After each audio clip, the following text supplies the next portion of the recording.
spanning the globe to bring you the constant variety of sport, the thrill of victory. Did you know what Indy means? And the agony of defeat. Look at him go! Oh, baby. The human drama of athletic competition. This is ABC's Wide World of Sport.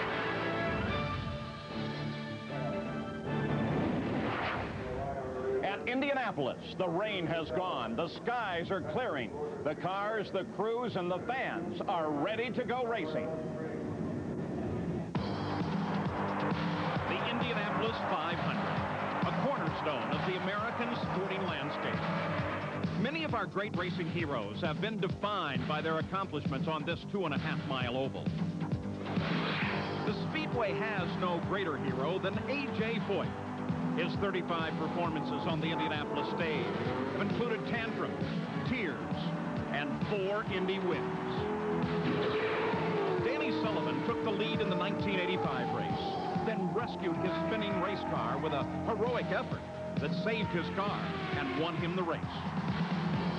Since 1911, this event has grown in scope and stature, fueled by the deeds of America's greatest racers. The Unser brothers, Al and Bobby, gave the crowd steely performances that won 7 races between them. Then Al Unser Jr. racked up huge hero points in this thrilling duel to the finish. Can Fittipaldi get past? Little Al brings it down low. They touch. Little Al into the wall. Fittipaldi continues on. 3 years later, Little Al, with this magnificent sprint to the finish, won the closest race in Indy history. This is a dangerous sport, yet the allure of victory in Indianapolis is a powerful force. Mario Andretti was the dashing young winner of the '69 race, but his star-crossed efforts to win again made him heroic in his failure. No winning performance in Indianapolis can match the heroics of Buddy Lazier a year ago. In March, he broke his back in 38 places. In May, he returned to the cockpit to drive the 500-mile race. 8 laps from the finish, he took the lead, and then went on to win the great race in storybook fashion. Today, 35 drivers pursue the quest for racing's greatest prize. It is a day for heroic performance. The risks are considerable, but the reward is the ultimate. Victory in the Indianapolis 500. ABC's Wide World of Sports continues the tradition of live coverage at the Indianapolis Motor Speedway. It's the greatest spectacle in racing, the 81st running of the Indianapolis 500. Rain yesterday postponed the 500-mile race without a lap run for the 5th time in 80 races. It's cool, but the forecast is better today. Indy is man seeking perfection in a harsh environment. There is no room for error when the speeds are above 200 miles an hour and the walls are 50 feet away. Indy is powerful cars. Indy is heroic deeds. Indy is the pinnacle of auto racing. But above all, Indy is a human story. And that human story was played out to a frenetic uncertainty yesterday. But for men like pole sitter Arie Luyendyk, today he is simply left alone with his thoughts in an empty garage area. Going to the office area, sitting down with his chiropractor, and Arie Luyendyk is now trying to get refocused. How difficult will it be, Arie? It won't be very difficult. It's pretty relaxing today, a lot more than yesterday, in fact, because it just seems so much quieter out there, not that many people roaming around the garage area, so we're pretty relaxed. It still will take 800 left-hand turns and 500 miles to make it to victory lane. Good luck. Thank you very much. He's young, he's brash, most importantly, he's fast, and seemingly nothing bothers Tony Stewart, including a 24-hour rain delay at Indianapolis. The question is, as you start from the middle of the front row, do you aggressively go for the lead, or you take a more cautious approach? Well, I'd love to lead this thing in the first corner, but, you know, if we can do it and do it easily, then we'll try to do it, but, you know, we got a long race today, and everybody's kind of being careful with these motors, so if we can get it easy, yes, we'll try to lead it, but if not, we just want to get through 1 and 2 safely and then let everybody string out and just go racing later. Tony Stewart and Rick Mears, the only gentlemen to start this race their first 2 years in the front row. Italian rookie Vincenzo Sospiri starts on the outside of row 1, which means at the start as many as 32 cars will follow him with the drop of the green. He told us earlier he has not driven in an actual race in 19 months and has never experienced a rolling start. Vincenzo, what is it in your mind you definitely have to do on the first lap? Well, I try to don't lose any concentration, stay up with the higher line which is a pole guy, and get the best start I can. Well, the start could be a bit of a gamble for this man from Monte Carlo. Robbie Gordon, like all the other drivers at Indianapolis, sat through a rain delay yesterday. And then finally at 2:30, he bolted for Charlotte. He arrived there at 4:15 just in time for the drivers' meeting, another rain delay, and the race finally got started at 6:15. And then on lap 182, he spun, hit the turn 4 wall, and continued on. Robbie Gordon, you were back and forth. Charlotte, Indianapolis. You stayed down there overnight. You got here early in the morning. You had leg cramps during the race yesterday. How do you feel? What do you expect today, and how tired are you? I'm not very tired. We got cramped up a little bit in the race last night.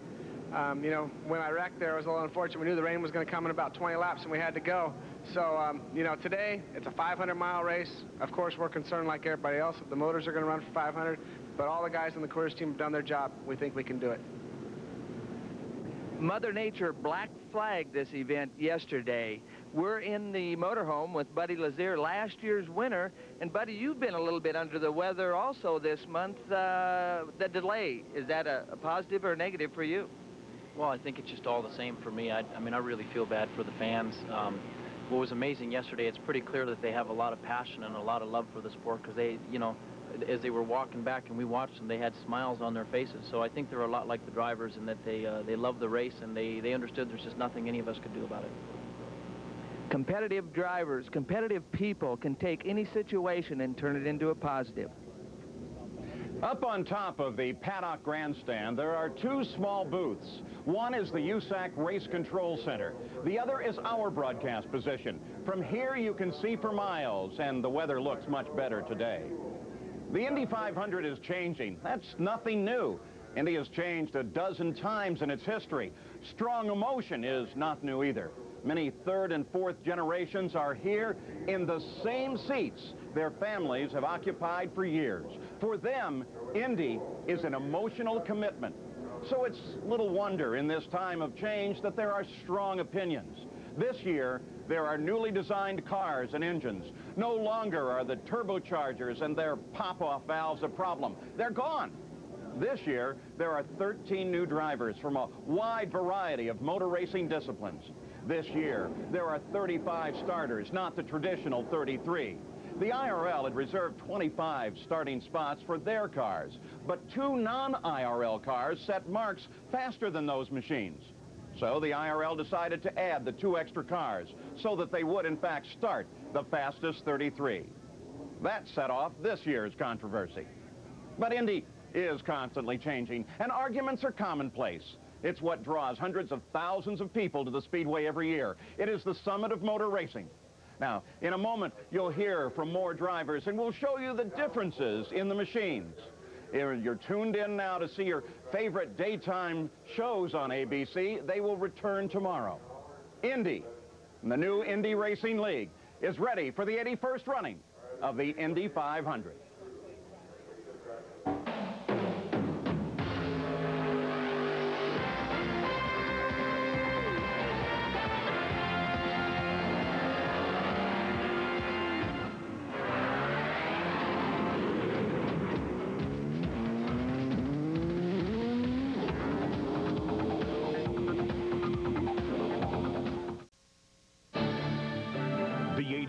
Running of the Indianapolis 500 on ABC's Wide World of Sports.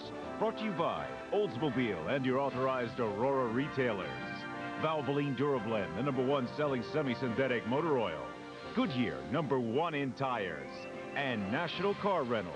At National, green means go. We're counting down to the start of the engines. 3 former winners join our broadcast team today. 3-time champion Bobby Unser, the 83 winner Tom Sneva, and the 85 winner Danny Sullivan. Later today, Tom will join me in the broadcast booth, and Danny Sullivan will be over turn 4. They've all experienced a rain delay. I think we all react a little bit different to that kind of situation. For me, it was like a race car that was pushing. I didn't like it at all. You got ready to go at a certain time. You got all hyped up. It takes a lot of focus, and it took a lot of time to get there. You're here for 3 weeks. It's a long time, and I didn't want to have to come back the next day, but I wanted to give them a 500-mile race. Well, of course, when you did come back that next day, you had a little problem when you came back. But I think the big problem is you're here for that month. The build-up is for that Sunday race. Everything is leading up to that.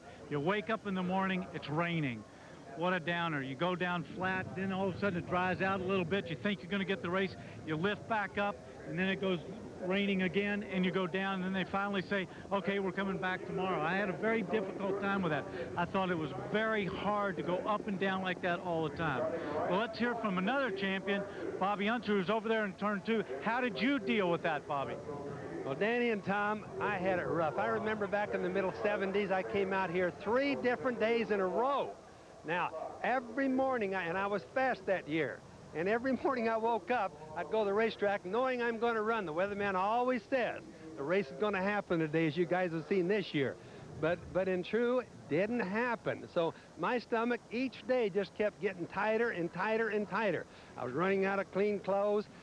The game plans for the race just went totally to heck, and when the race finally did happen, I forgot what our original game plans were. Now, led the race, went fast that day, dropped out. It was the end of a terrible year. Gordon Johncock won it. He was a happy guy, but I never wanted to do that again. Paul? Of course, in that subsequent year, Tom Sneva spun on the pace lap. Now, the starting field here is made up of 12 rows determined over 2 weekends of time trials. Like all of us, the drivers have their moments, their memories, and their superstitions. That's our focus as we look at the starting field beginning in the last row.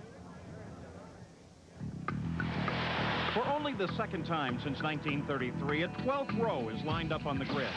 The lineage continues for one of America's fastest families as Johnny Unser makes his second 500 effort. Today represents the 61st start for the Unser family, following in the tradition set by Al, Bobby, and Al Unser Jr.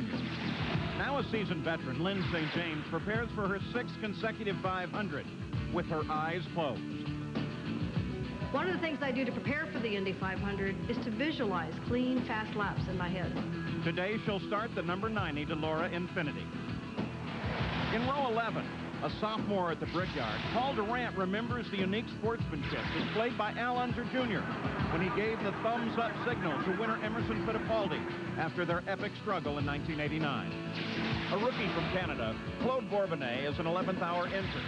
Not having a ride until a week ago, he is aware of the pressures and rituals of a 500 competitor. Gearing up for his third 500, Alessandro Zampedri led 20 laps here a year ago. He climbs in on the right side. It's his superstition on race day. 2 winners have come from the 10th row, but none since 1936. Although a freshman at the Brickyard, Greg Ray is totally relaxed before it is time to get strapped into the race car. He even manages to grab a few more blissful moments of sleep before the start of the race. The first Spaniard to qualify for the greatest spectacle in racing, Fermín Velez's most memorable moment was earning a coveted spot in the field 1 year ago.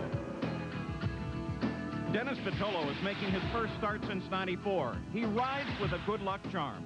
My son Jonathan gave me a little Wile E. Coyote, and since he's been in the car, the luck's changed and things been better. Today he'll start the number 54 Delora, powered by an Infinity. 2 winners have come from the 9th row. Marco Greco is entering his third 500. The Brazilian often has Tony Robbins, a sports psychologist at his side, to help him prepare for the 500-mile run. Today, the Brazilian will start the red number 22. Tice Carlson is a short track seat-of-the-pants racer who's one of the 13 rookies. A silent prayer before the start is part of his race morning ritual. A native of Indiana, Mark Dismore, will be in his second 500. Although he doesn't consider himself superstitious, he will be wearing a helmet with a paint scheme that carried him to many victories in the Atlantics and the 24 Hours of Daytona.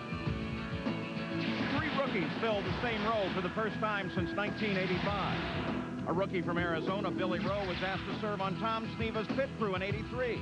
A prior commitment forced him to pass up the invitation. Now he's back at the Brickyard to savor a dream of a lifetime in number 50. A graduate of the U.S. Formula Ford Series, rookie Sam Schmidt has had a memorable and adventurous month. We've been on an emotional roller coaster, but the whole month has been something that I'll remember for the rest of my life. His number 16 is a Delara powered by an Aurora. A genuine terror of the Western Midget Series, freshman Billy Boat has idled A.J. Foyt since he was 5 years old. Today, he'll drive A.J.'s car in the Indy 500.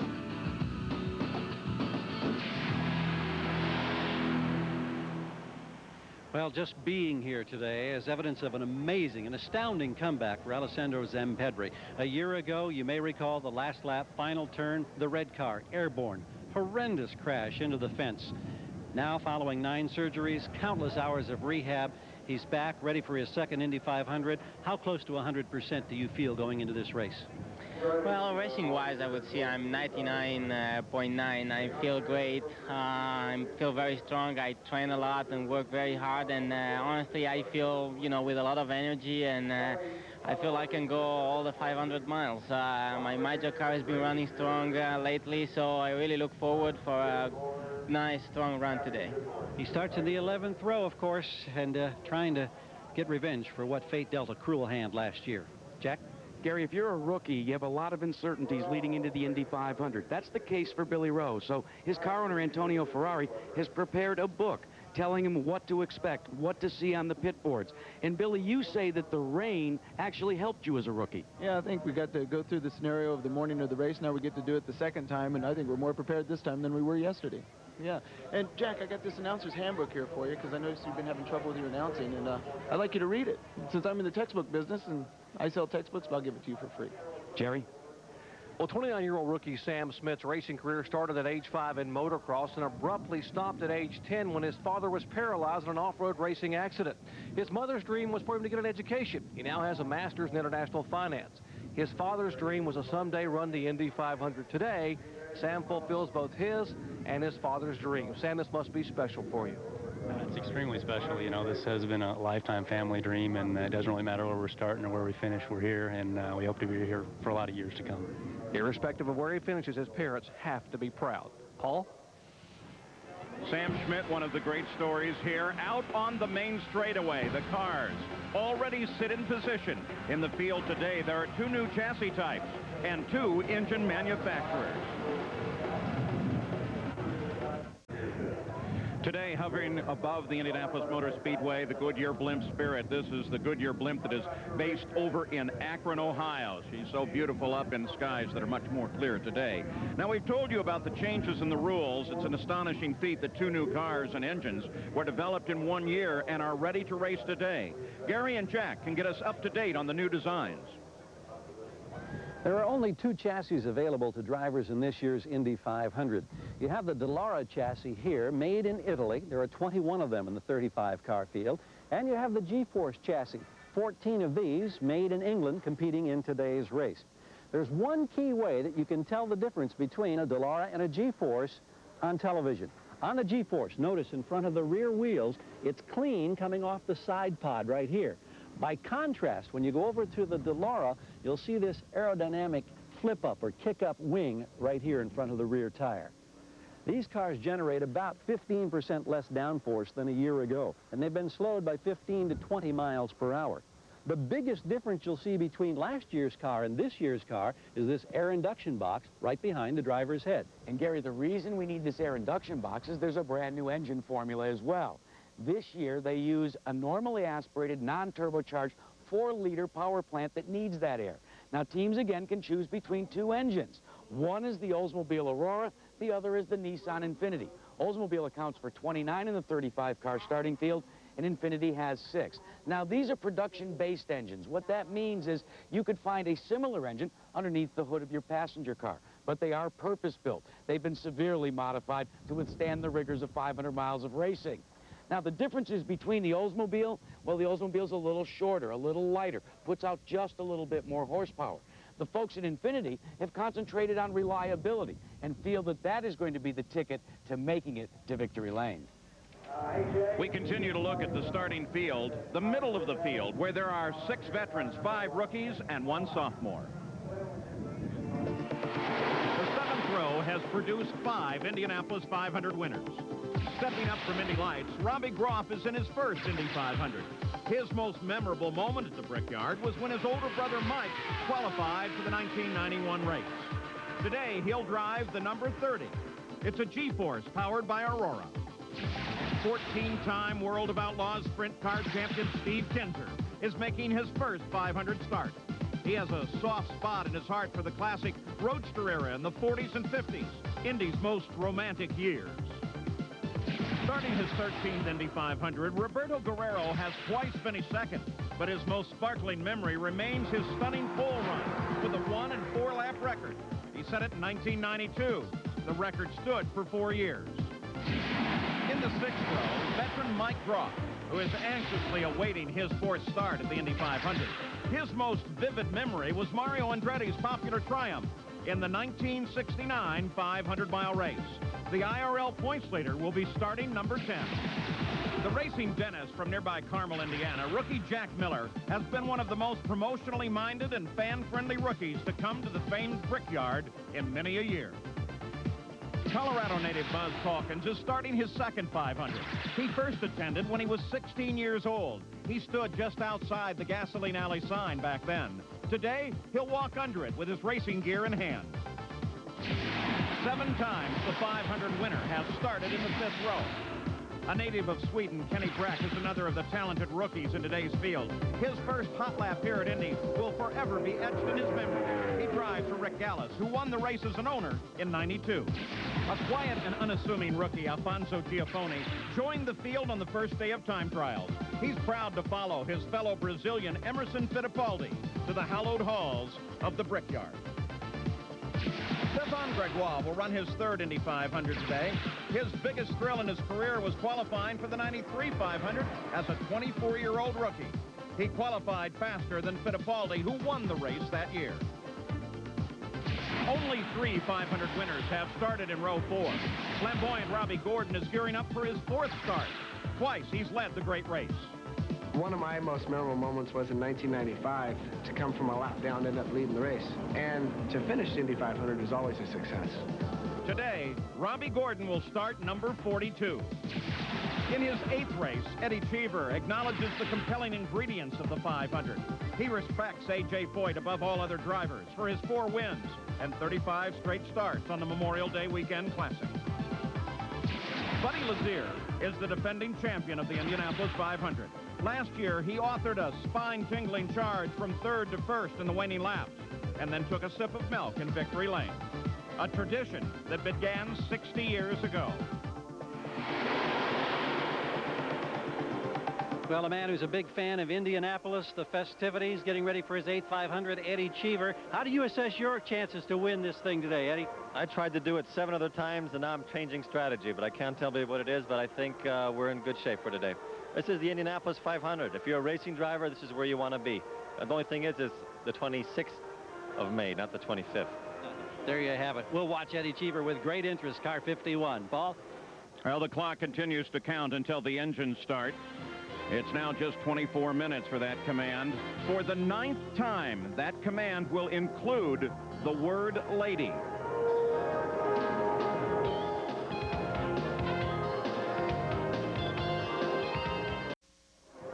The front of the field is where the fastest qualifiers from pole day reside.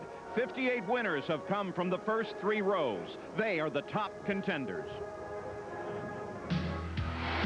7 winners have come from the 3rd row. Starting 9th, Eliseo Salazar has finished no worse than 6th in his 2 previous Indy 500 appearances. His most memorable moment was finishing a strong 4th in his rookie effort in 1995. Starting 8th is sophomore Davey Hamilton, who has enjoyed a quiet and uneventful month of May at Indy. He drives for A.J. Foyt in a G-Force powered by Aurora. A graduate of the tough Super Modified Series, Hamilton's finest moment was qualifying for the race a year ago. A native of Scotland, rookie Jeff Ward came from a background in motorcycle racing. 5 times a motocross champion, twice a supercross champion.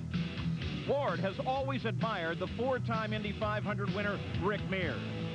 The 500 has been won 17 times from the 2nd row. Racing from Albuquerque, New Mexico, Jim Guthrie in his 2nd race is accustomed to taking risks. he and his wife hocked everything for a chance to race in the IRL. He was rewarded with a win at Phoenix, but he was still in debt to the tune of $85,000. Canadian Scott Goodyear is competing in his 7th 500-mile race. In 1992, he charged from the last starting position to finish a close second to Al Unser Jr. in what was the closest finish in the 80 runnings of the Indy 500.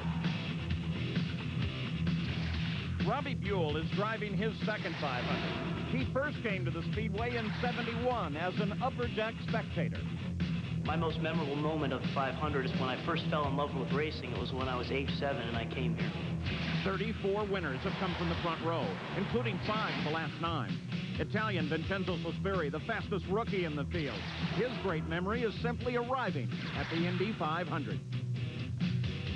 Well, when I went under the tunnel, I felt a very cold chill on my back, and I said to myself, here I am to do the Indy 500 in America. Sophomore sensation Tony Stewart is a racer's racer. He'll drive anything. In '94, he took the USAC Midget Championship. In 1995, it was the hat trick with the Midget, Sprint, and Silver Crown title. Arie Luyendyk is on the pole for the second time at the Indy 500.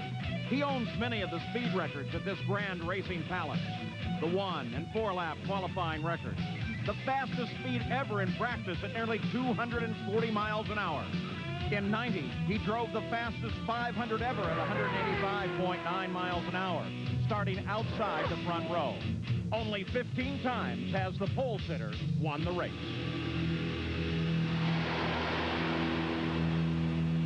Scott Goodyear has been suffering from a very serious case of the strep throat. Scott, how does this one day affect your illness? Well, we're definitely a lot better today than we were yesterday, and every day seems to be a bit of an advantage. So I'm just glad we didn't race a week from where we are now, because last week was pretty brutal. But we're doing real well, and I don't even think about it right now. I'm so focused on what's going to happen out there. Paul, a race car can be a great remedy to an illness. Of the 35 starting today, only 2, Arie Luyendyk and Buddy Lazier, have visited Victory Lane. When we come back, you'll meet this year's success story, the Phoenix winner, Jim Guthrie.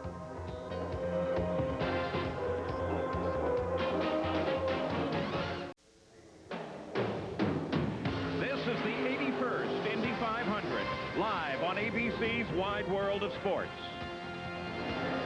Inside the second row is a former Indy Lights champion with possibly the best chance he's ever had driving here for John Menard. Gary? No question, Robbie Buell probably has more test miles this year in this track than any other driver. Have you ever been better prepared for a race than you are today? No, we're prepared. I mean, there's a lot of depth at Team Menard. We've done a lot of miles here. We feel pretty confident, but you always need a little bit of luck, and we'll just kind of have our race today and see where we end up. And the command has gone out to get into the car. Have a great day. Thank you. Paul? In this, the IRL, there are many stories of unknowns who have made good. One of the nicest stories in the Indy Racing League is that of Albuquerque, New Mexico's Jim Guthrie. It is a tale of commitment. Here's Jack Arute. This is a story about 2 young lovers. The story of New Mexico's Jim and Missy Guthrie. Met Jim when I was 15, and I fell in love with him the minute I saw him. Theirs was the American dream, a home, 2 children, a small business, and Jim's hobby, motor racing. But the dream turned into a nightmare when Missy discovered she had cancer. When they told me, you could have knocked me over with a feather. I mean, it was devastating. Missy's chemotherapy and mastectomy followed, and Jim Guthrie walked away from racing. That's when I knew that he loved me. It wasn't anything that we had gone through. It wasn't because I was there. I stuck through the thick and thin of building a business. He really, truly loved me. Cured of her cancer, Missy told her lover that it was her turn to support him. She told Jim to embrace his dream, a professional driving career. When you love someone as much as I love Jim, it doesn't matter. I mean, I have so much faith and so much confidence in him. He's not going to put us through something that he cannot get us out of. They mortgaged all of their possessions and joined the IRL, but finances threatened the dream. I had told Jim, you know, if we don't do well at Phoenix, we can't get to Indy. There's just no, I mean, we're tapped out. I don't know where else we're going to get any more money. And I said, you know, you've got to finish at least in the top 5. for us to be able to continue on. Jim Guthrie may do the impossible. In fact, he has. That Phoenix 200 win rescued their budget and brought the Guthries to Indianapolis Motor Speedway. Triumphant over cancer and winners in racing, they embrace and still honor that inexplicable lure that first brought them together as teenagers. When you lay your head down next to his at night, what do you think? How lucky I am to have a man who stands by me and supports me. I'm just very fortunate. Jim Guthrie, you returned to Indianapolis, a definite candidate for the win. How is it different than last year? Last year we were just part of the race. This year we could be the race. So we're going to do our best to wind up in victory lane. Paul? Well, they've called the drivers now to strap into their cars. The moment is quickly approaching. When we come back, the formal and the very traditional ceremonies on the Indy straightaway will begin.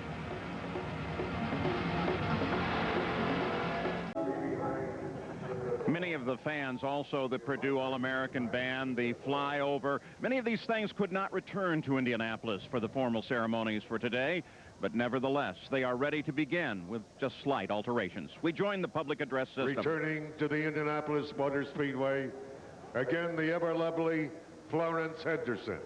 Ladies and gentlemen, please stand and salute this great nation as Florence Henderson presents our national anthem.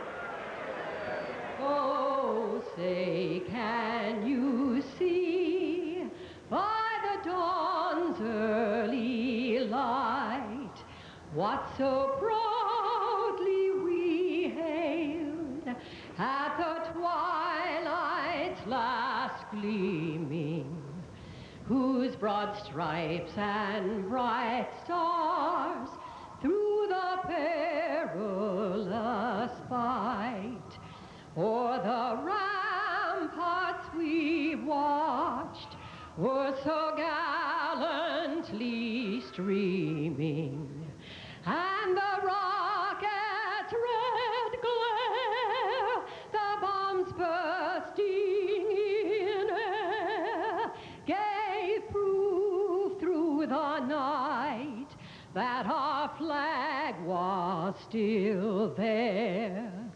Oh, say, does that star-spangled banner yet wave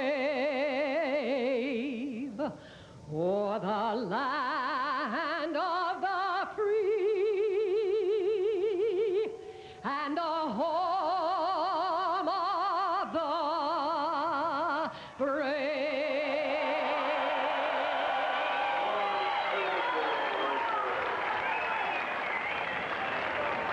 Acapella, and the crowd loved it.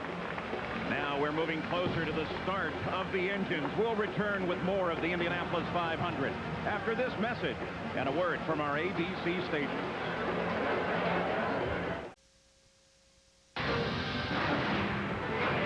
The 81st running of the Indianapolis 500 continues on ABC's Wide World of Sports. This is Memorial Day, when we remember and honor those who have given the ultimate sacrifice to keep America the land of liberty. Each year here at the Speedway, we remember with the rendering of taps. We ask you to remain standing.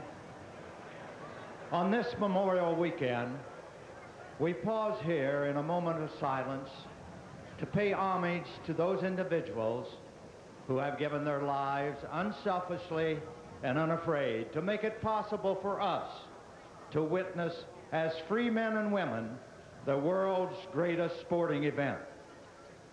We also pay homage to those men and women who have given their lives unselfishly and without fear to make racing the world's most spectacular spectator sport.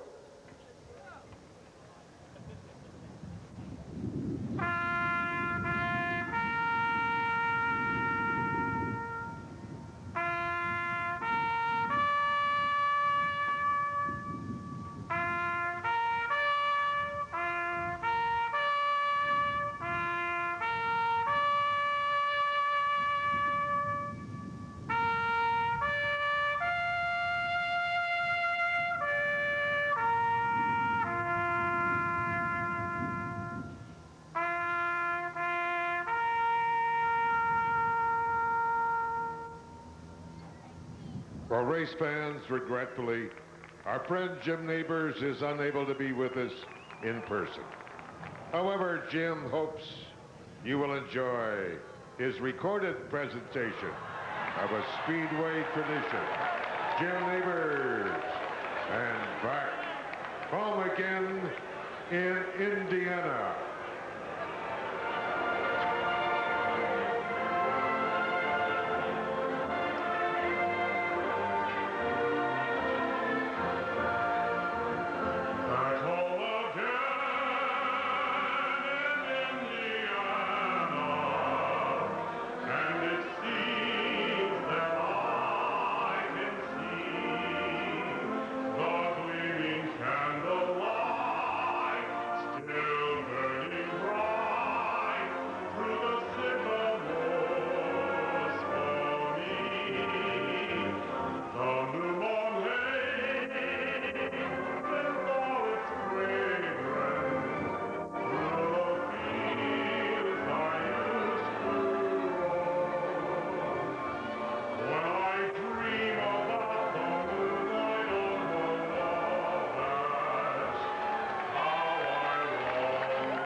Ladies and gentlemen, and the traditional release of the multicolored balloons from the area behind the control tower.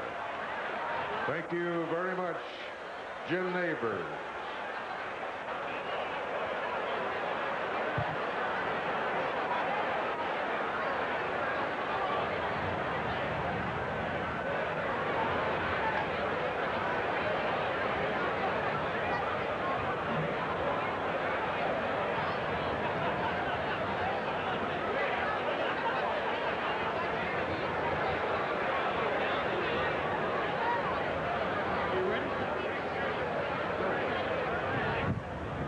Well, ladies and gentlemen, we are just a few moments away now from hearing those famous words.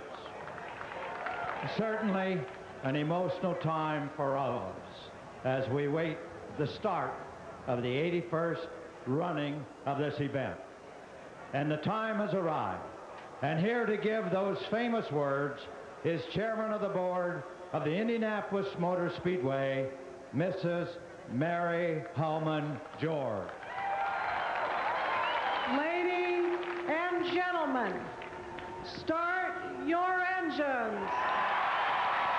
that brisk command sends the field.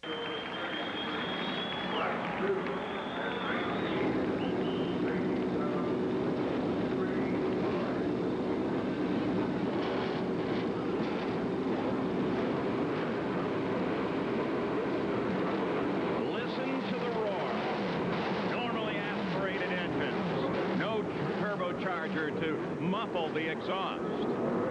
It's been 30 years since we've heard those unmuted exhaust pipes here. 26,000 horsepower in the cockpits. The drivers are alone. The crews move to their positions. Jerry Punch.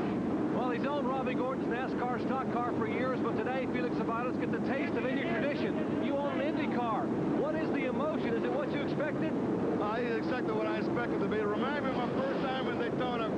And you can't describe the excitement. I'm nervous. It's the first time I've been nervous in a long time, so let's go racing. Even with all the emotion, this man is never at a loss for words. Gary?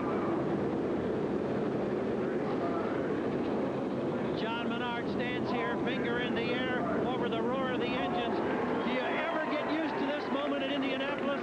No, you never do. This is just the most exciting time a guy can have in his whole life. Just when those cars come down from the start, it's like nothing else in the world. Nervous, apprehensive? Yeah, a lot of nervousness, a lot of apprehension.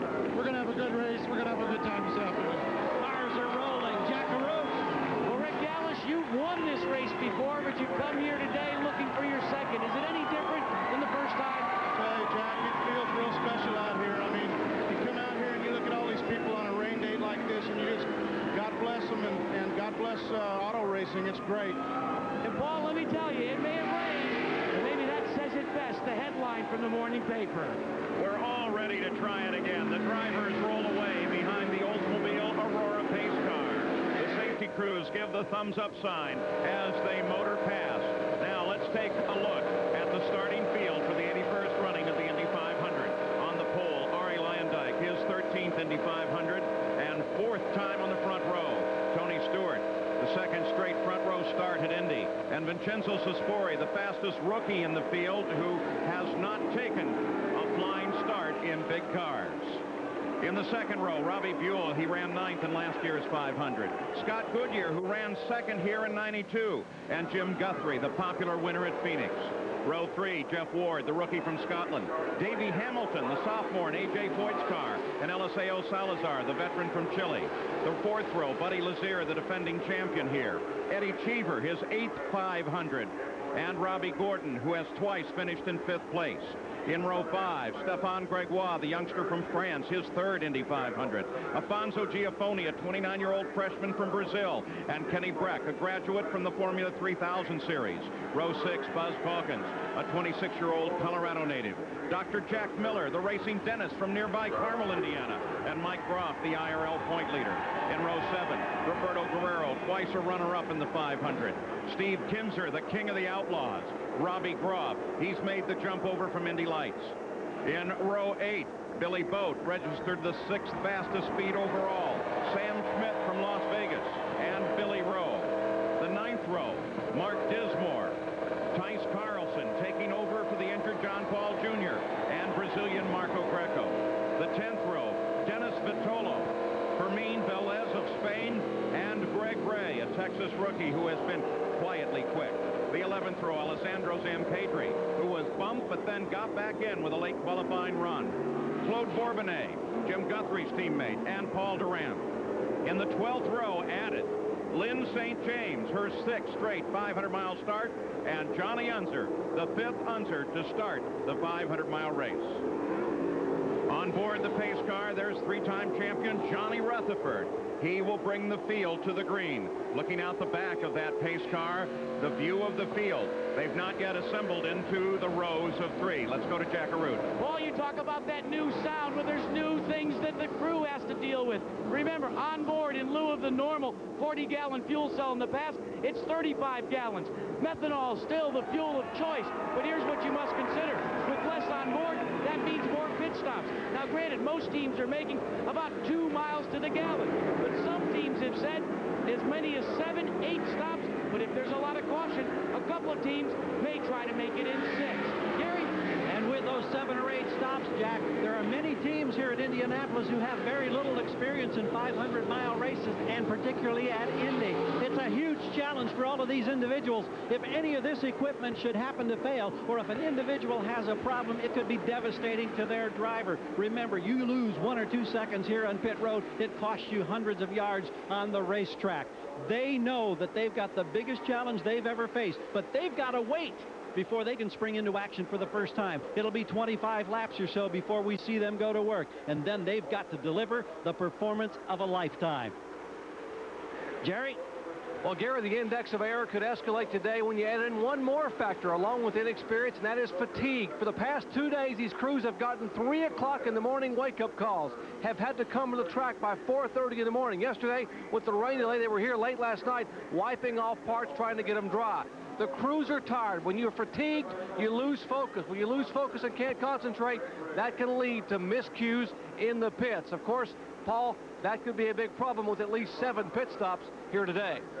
It's not just the drivers today. With so much on the line for every manufacturer, we'll track the combinations of chassis, the engines, and the tires in today's race. Now, here are the top stories of the day and the ones we're going to keep track of for you. There is, of course, the situation with 13 rookies in the field. A lot of inexperience there. The weather is cool here, and it has been very windy. There'll be more pit stops this year, 7 to 9. And they'll come approximately every 23 laps. And, of course, the attrition. The engines are very definitely a concern here today. Let's go with 1 lap to go as they begin the pace lap and check in. Above turn 4, Danny Sullivan. Well, of course, you can hear these loud engines going back, and that's been one of the focuses all month, the reliability. Nobody's had any luck with that. When that green flag falls, it's not going to matter. Either they're going to go 500 miles the drivers, Danny, are not looking at the crowd anymore. They're concentrating. Some of them better be aware that the tires are cold, the track is cold. Some of these tires don't work good on a cold track. There's an awful lot of inexperience. Now let's go down to Tom. Well, anticipating the track conditions at the start of the race is very difficult. In fact, many times it's going to become a lucky guess. The more experienced teams usually are going to have a more educated guess. Now, they're all going to be fishing for that setup, but as the race develops, the teams will have probably 6 or 7 opportunities to adjust that setup, change the car to try to match those track conditions. Ari Lyondike is the pole sitter. Tony Stewart, the middle of the row. Vincenzo Sospiri in that blue and white car lagging back just a bit as Johnny Rutherford now brings the field through the third turn, heading across the north chute at the north end of the speedway. The field begins to form up now into the 11 rows of 3. They're looking for 100 yards in between the different rows. One car headed for the pit area, the pace car, now comes off of the racetracks. The field aligns. They'll bring him down very close. We've got a car into the wall, several of them.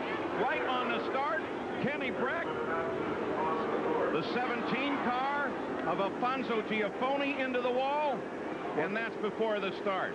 They're down just on the outside of the entrance to turn 4, Paul. That's long before they even get near the starting line, so the field, obviously, they've displayed yellow at the start-finish line, and this is exactly what we were most concerned with. Stefan Gregoire, Alfonso Giaffoni, and Kenny Breck are those identified as involved. Paul, a lot of these problems are probably coming from the cold tires. Remember, some of these tires don't work good on cold pavement, and I'll bet they were trying to get the tires warmed up, and that's what causes it. Well, you remember we have had that problem in the past here. Remember that very, very cool year, Tom Sneva, when the tires just would not heat on the restarts? Well, we had a lot of problem back there that year. I mean, there was 2 or 3 accidents on the pace lap, and a lot of them throughout the race. Looks like the whole 5th row is out as a result of the incident coming off of turn 4. The safety equipment is there, and the start of the Indy 500 has now been marred with an accident even before the green flag came out. The 3 drivers involved discuss it standing on the track. We'll be back. Well, back in Indianapolis, the race has not yet started. An incident just before the start has taken out the entire 5th row. This is on board with Steve Kinzer, Tom Sneva. Well, I don't know if we're going to be able to see anything here. Well, it looks like, well, the 2 cars got together, turned Breck sideways. I still can't tell who ran into Breck, though. We were looking at a video earlier that doesn't give you very much information, but does show that it appears that Kenny Breck was hit from behind. Marco Greco comes into the pits, and Dennis Vitolo's already in. Jerry Punch? Well, totally unrelated to what happened on the racetrack, Paul, but a big break for Dennis Vitolo. Apparently a problem with the throttle linkage on the left side of the engine. That is Greg Beck, who owns the car, is on the far right side trying to get that repaired, but certainly somewhat of a break for Vitolo to get this fixed under the caution and get the car back out in the early laps. Let's go to Gary Gerald. Mark Stainbrook was on the radio with the spotters for Alfonso Giaffoni, and you also heard from their driver. What did he tell you, Mark? Well, he said a lot of bad words, but apparently Kenny Breck, starting on the outside of him, didn't leave room and pulled down into the groove and ran into him and knocked him into Gregoire and took the whole row out. It's unfortunate. I mean, you know, somebody should have coached Breck a little better on the start, I guess. All right, Jack? Well, Gary, as this was all unfolding in the 5th row, the front row got on the radio, namely Ari Lyondike, and said, what happened? Now, here's what's happened. They've relayed to him what transpired behind him, but they're very concerned because, remember, I alluded to the fact that maybe we would see 6 stops instead of 7. At initial thought, they thought, hey, we can go back on the fuel, be able to conserve fuel. Then they realized that the race has not started. So even though they're not burning a lot of fuel, this will change the fuel windows and dramatically affect the tactics for the rest of this race. Robbie Groff appears to have a problem. We have no idea what's gone wrong here. He just sits in the middle of the backstretch. Emergency crews going to him. This is all before the green flag wave. We've not started the 500. It's the 6th time in 500 history that an incident has occurred before the start. Well, a little bit of what happens on these starts is when they're 3 abreast, you're actually running on a lot different place in the racetrack that you normally do during the race. It's a groove that you're not normally in, and probably Breck on the outside of that row thought he was high in the groove, but actually there's not enough room for all 3 cars, and you've got to run in virgin territory when you're on these pace laps. So one of the rookies, Robbie Groff, already with a problem, and they haven't even started the 5th row. They have major problems. They will not start. This is an incident before the green flag at Indianapolis. We'll be back. The 81st running of the Indianapolis 500 on ABC's Wide World of Sports. Brought to you by Valvoline Durablend, the #1 selling semi-synthetic motor oil. Oldsmobile and your authorized Aurora retailers. Goodyear, #1 in tires. And priority mail from the U.S. Postal Service.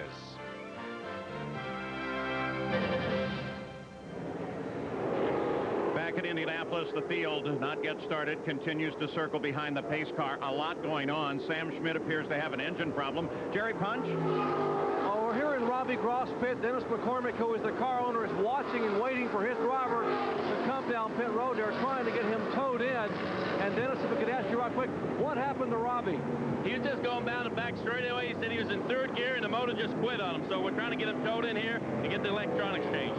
All right, they're going to try to get him refired and possibly get him back on the racetrack. Let's go to Jackaroo. We're waiting to see, Jerry, if Sam Schmidt is going to come onto pit road. They were in radio communication, and the crew is not sure as he comes down pit road what the smoking problem is. Now remember, these engines have experienced oiling problems in the past. This team specifically has been building and rebuilding just 3 or 4 engines. You can see the smoke now. They're saying, kill the engine. This is serious, and it could be terminal for Sam Schmidt. Gary. Another stop on pit road. Paul Durant was in briefly. Just a matter of topping off on fuel as we wait the official start of this race. I think everything else appears to be routine, Paul.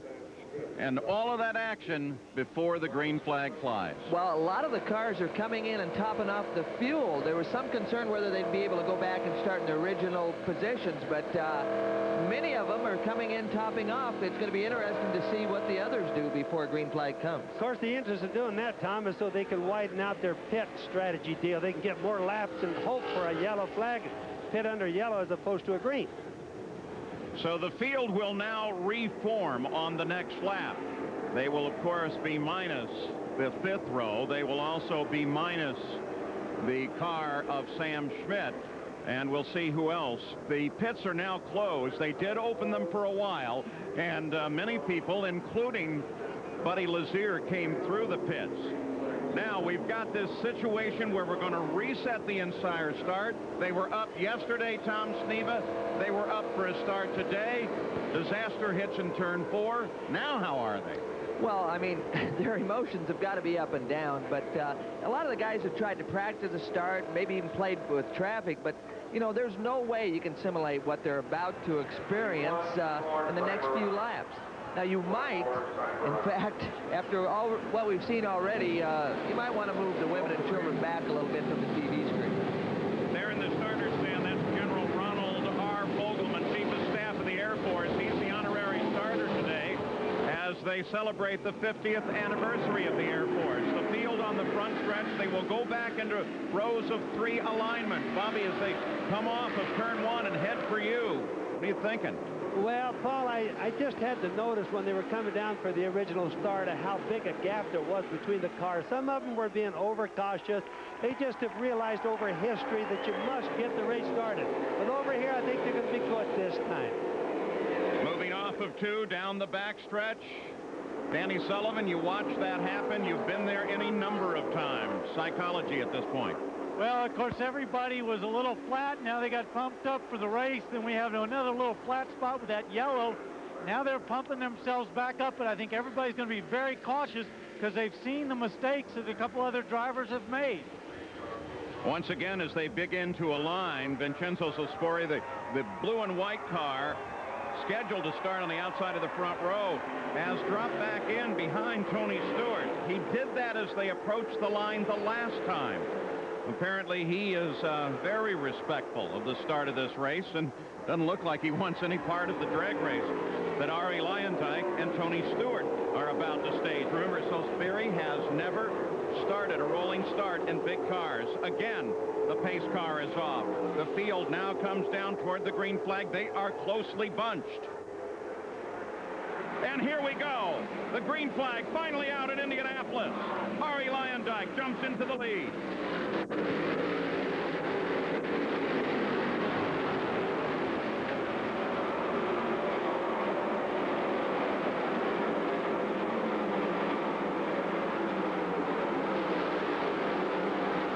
Safely onto the backstretch. Ari Luyendyk. Tony Stewart tucks into second place. The field already strings out. Robbie Buell tries to make a move on Vincenzo Sosberry. Sosberry comes across the front. Sosberry remains in third. Fourth place is Buell. Actually, once the greens come out, the drivers are really using their head, being pretty conservative and giving each other a lot of room. Tony Stewart tries to come inside of the pole sitter, Ari Luyendyk. Stewart's going to try to lead this first lap. He does. Tony Stewart has just led the first lap in Indianapolis and become the only driver to lead the opening lap in each of his first two starts. Yeah, as you see him come down through here, Paul, he's way ahead out through turn 2. Everybody's really looking careful and good through here. Vincenzo Sosberry closes up. Here comes Robbie Gordon. The number 42, that gray and blue car is Gordon. Sosberry, the blue and white car, starts to challenge on Robbie Buell, that yellow and green car. In the pits, Alessandro Alex Zampedri.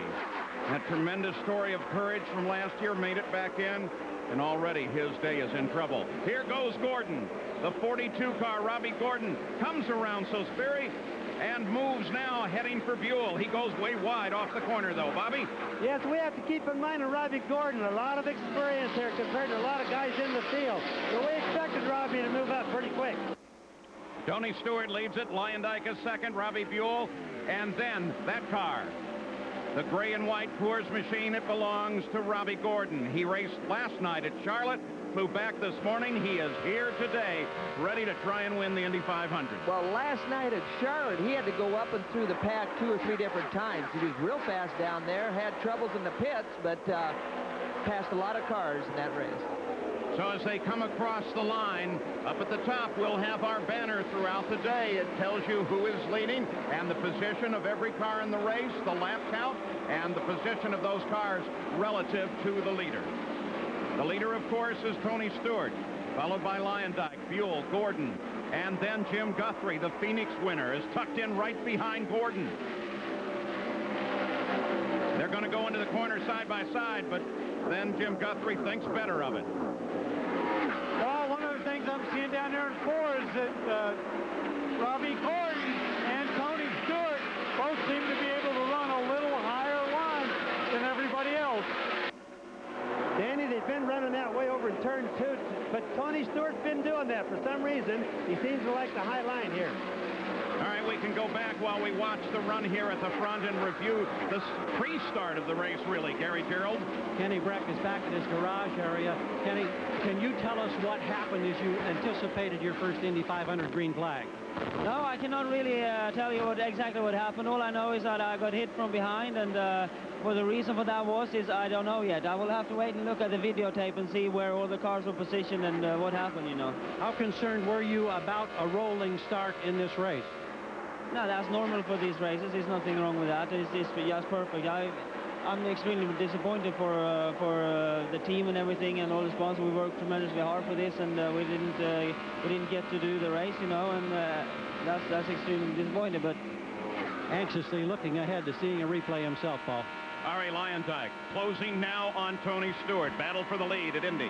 Yeah, Tony jumped right out after the first couple of corners, but now it looks like Ari's been able to adjust his car and actually is running just a little bit faster, so let's see if he can get the pass down. Danny Sullivan, he's reeling him in. Well, he is. Don't forget, I think Tony Stewart really wanted to lead that first lap. Ari's pretty cagey. He only wants to lead that last lap. I had a talk with Lyndike the other night while we were downtown, and he has no interest on leading the early laps here, according to what he told me. He wants to win the race. He realizes the reliability isn't what it should be. All through the garage area, the talk here has been he who drives a very careful race is also going to end up with a victory. Jim Guthrie is pulled off of the fight and heading for the pit area. So Jim Guthrie, who was in there early. And look at the back of the engine, Danny. Yeah, we're also getting a little spray up here. We're above the grandstands in turn 4, and it's raining. Jack? Danny, we're watching Jim Guthrie as they're putting on fuel. There is a lot of radiator overflow, so it's fairly obvious that for this team, the car is severely overheating. It is just pouring out. If you look at the backside, that is water pouring out the backside of the car. That's the radiator overflow. That is not a good sign. I mean, it's probably leaking compression into the water system. That's what blows it out like that. So he's definitely got engine problems. So if that story is going to play Here's the today... concern. Hey, fellas, we got to change this. Very concerned. This is out of the fuel pump, the fuel overflow. You can smell it down here. This is a time bomb waiting to go off. This engine is still running.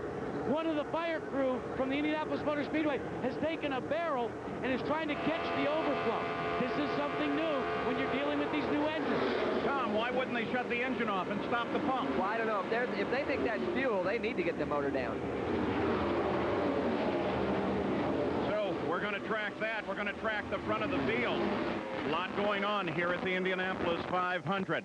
Stefan Gregoire was one of those involved in that pre-race accident. Gary's with him. Yes. Stefan, you were inside in row 5. What happened as you anticipated green?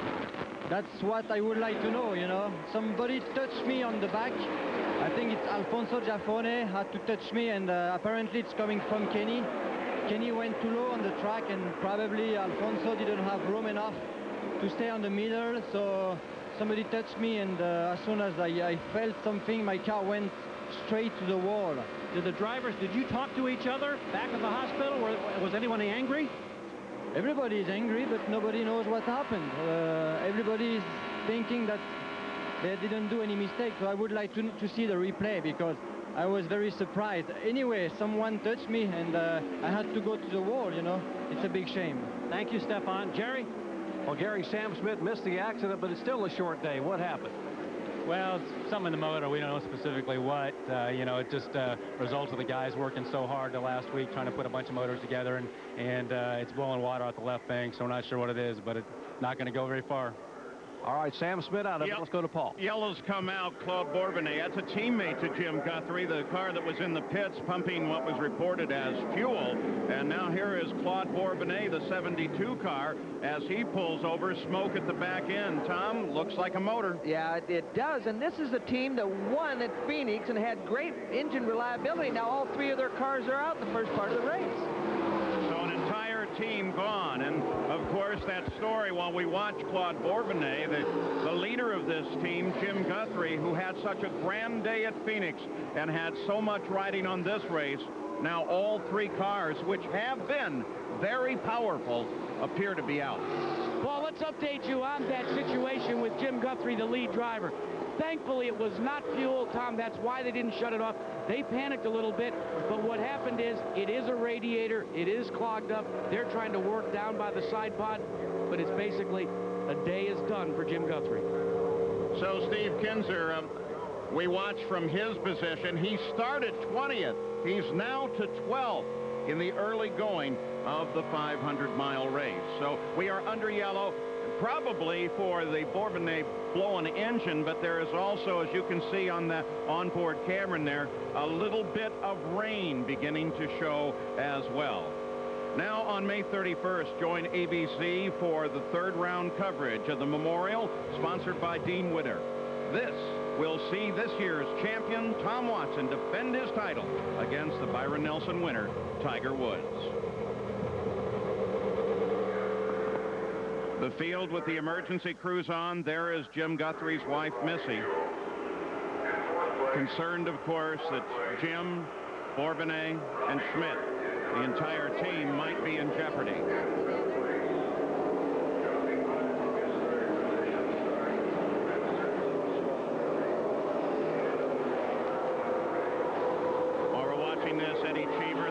one car from First Plus Financial is in.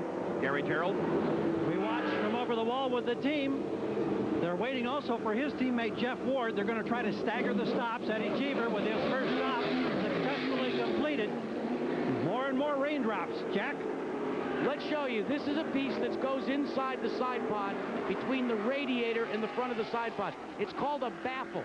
This baffle came loose on Jim Guthrie's car, restricted the airflow into the radiators, overheated the engine, and guys, it looks like it's terminal for Guthrie. Let's go to Jerry Punch. Jerry? Back in the garage is Alfonso Giaffoni, one of the three drivers involved in the first lap incident. Alfonso, what happened? Really don't know. I'd like to first to see the tape first to get a conclusion. But what I think that happened was we were starting the 3x3 formation to start the race, and then coming into corner 4. I just ran out of space. Both Stefan and Kenny, they squeezed me and then touched wheels with them, and we crashed out. But I don't know if Stefan went high or Kenny went low on the track. But we were supposed to be like 3x3 at the race, and then it didn't even it wasn't even the first lap. It was like the parade lap. A bit from Well, now, let's just make sure we understand the Jim Guthrie story, Jack. He obviously has a serious problem, but we talked about fuel. Yeah, let's update that, Paul. Here's what the concern was. With these new engines and the exhaust pouring out the way they were, at first look, they thought it was overheating. Then they went to the back and saw the way it was pouring back out, and they just couldn't believe that the motor had overheated like that. They began to be concerned that maybe there was a serious fuel leak. That was when the fire department sprang into action, went to the back. It became fairly evident just moments later, because it was hot coming out, that it was water. They breathed a sigh of relief and then went to work, discovered the baffle, and now, believe it or not, they're going to send Jim Guthrie back out under caution here before the rain. I don't think they're going to send him out with that spray out at the back end of Jim Guthrie's number 27 car. And by the way, he may not have to wait long. He's not losing so much time in the pits because the yellow is out, has been out since Claude Bourbonnet's engine let go. But the raincoats have come out. Some of the umbrellas have gone up. It's begun to rain at Indianapolis, as it plagued us yesterday. Jack? Paul, as you watch this scenario, the crew going to work, they still do not realize, as we watch Missy Guthrie, that the water is still pouring out the back. They're so busy trying to reassemble the car, they haven't looked beyond the rear wing. You can see the crew working with the cowling. They run around, they still haven't looked down. This is going to be a major disappointment. Finally, a crew member notices it and is radioing to the rest of them. Missy's on the line there with the two-way radio. She's talking to Jim Guthrie as he sits in the cockpit. I'm assuming trying to tell him exactly what's happening because he cannot see that well behind him. And by the way, kudos, he shuts it off. He tries to go forward, but he shuts it off. I was about to say kudos to that safety crewman who is standing right there trying to keep track of everything. Poor Missy.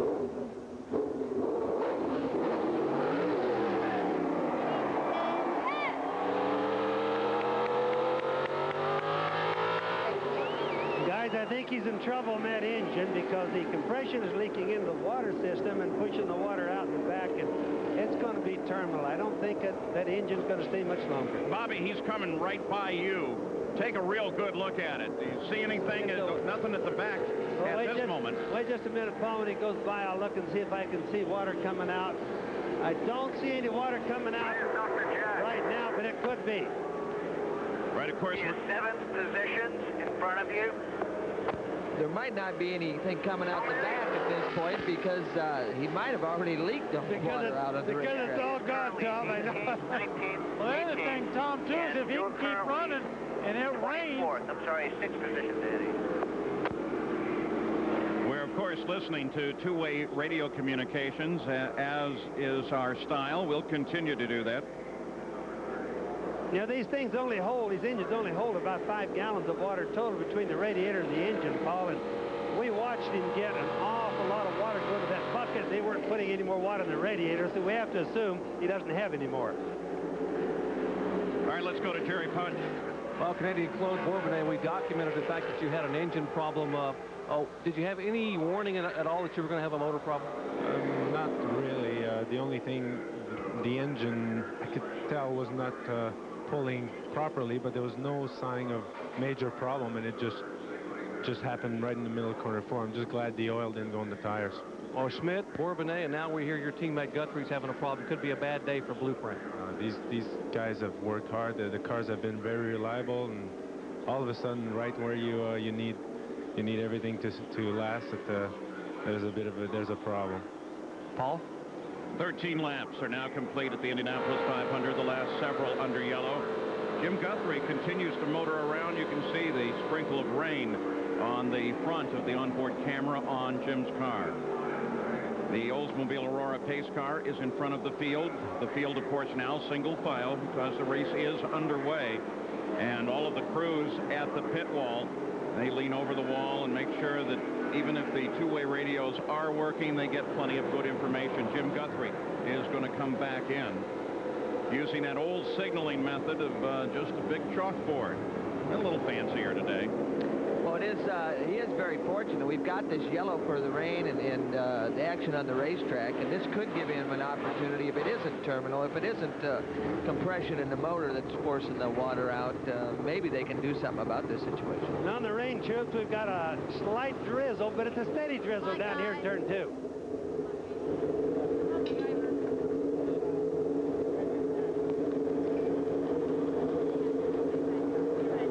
Listening for Missy Guthrie.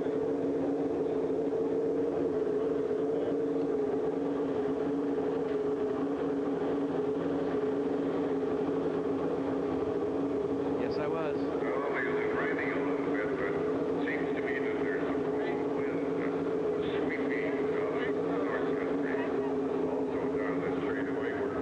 The crew is keeping her appraised of what they're doing. She also is sitting, of course, right there. This is the time when a driver has to maintain his composure.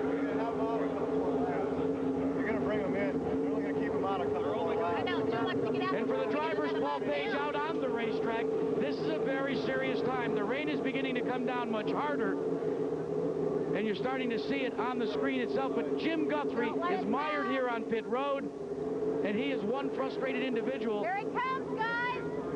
They're trying to save him from losing a lap. Missy Guthrie, you heard her voice, yelling to the crew, here they come. Get him out there.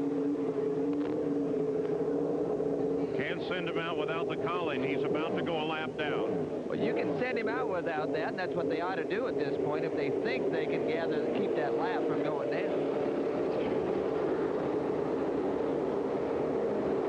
Tom, they also got to try to keep. He's already 6 laps down. A rain delay, they might have a chance to work on that car. Temperatures, do you know what they were when you were running?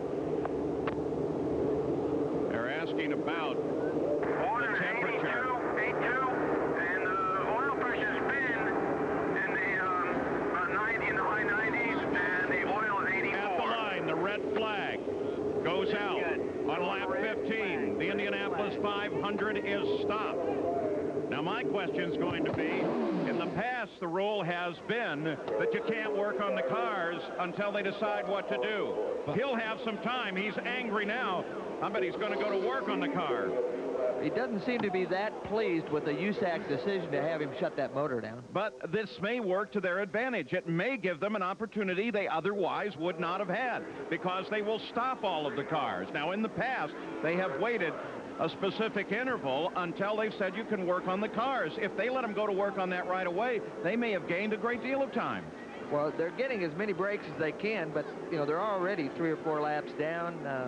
We'll just have to wait and see what happens. But according to us down here, Tommy's down to 6 laps, and that's going to be pretty hard to overcome. Actually down 7 now, Danny.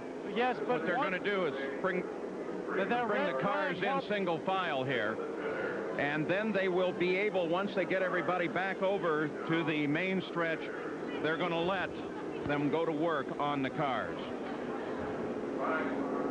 Now, with the rain coming down and the yellow on, here's what Tony Stewart did. He says, hey, here's a good idea. Anybody have a red flag? I think they noticed it in the pace car since they had the windshield wipers on. Of course, you don't want to risk these machines even at the slower speeds, though they're about 80 miles an hour for the pace car. When the yellow flag goes out, that's still fast. The tires are slick, and running those cars at speed is not a safe thing. So the United States Auto Club has made this decision. And when you look down at the track surface, Tom, it doesn't look all that wet, but it's really hard to tell. Well, it's not that damp, and let's hope it doesn't get much worse, but it's too damp to run these little rocket ships at 200 miles an hour. You know, guys down here, like in turn 2, I can look right down at the pavement. It's probably no more than 50% with a little tiny spots or maybe a third wet. The problem is it's a real slow, light drizzle. Now there's turn 2 as we look down from the Goodyear Blimp Spirit. Leading to the back straightaway. Rain has stopped the Indianapolis 500. Robbie Gordon climbs up nice and high in his cockpit. Everybody else stays down low. And the field will roll now to a stop. The engines will be switched off, and then they will be allowed to work on the machines. When they come back to green, Tony Stewart will lead Arie Luyendyk and Robbie Buell. We'll return with more of the Indianapolis 500 after this message and a word from our ABC stations. The 81st running of the Indianapolis 500 continues on ABC's Wide World of Sports.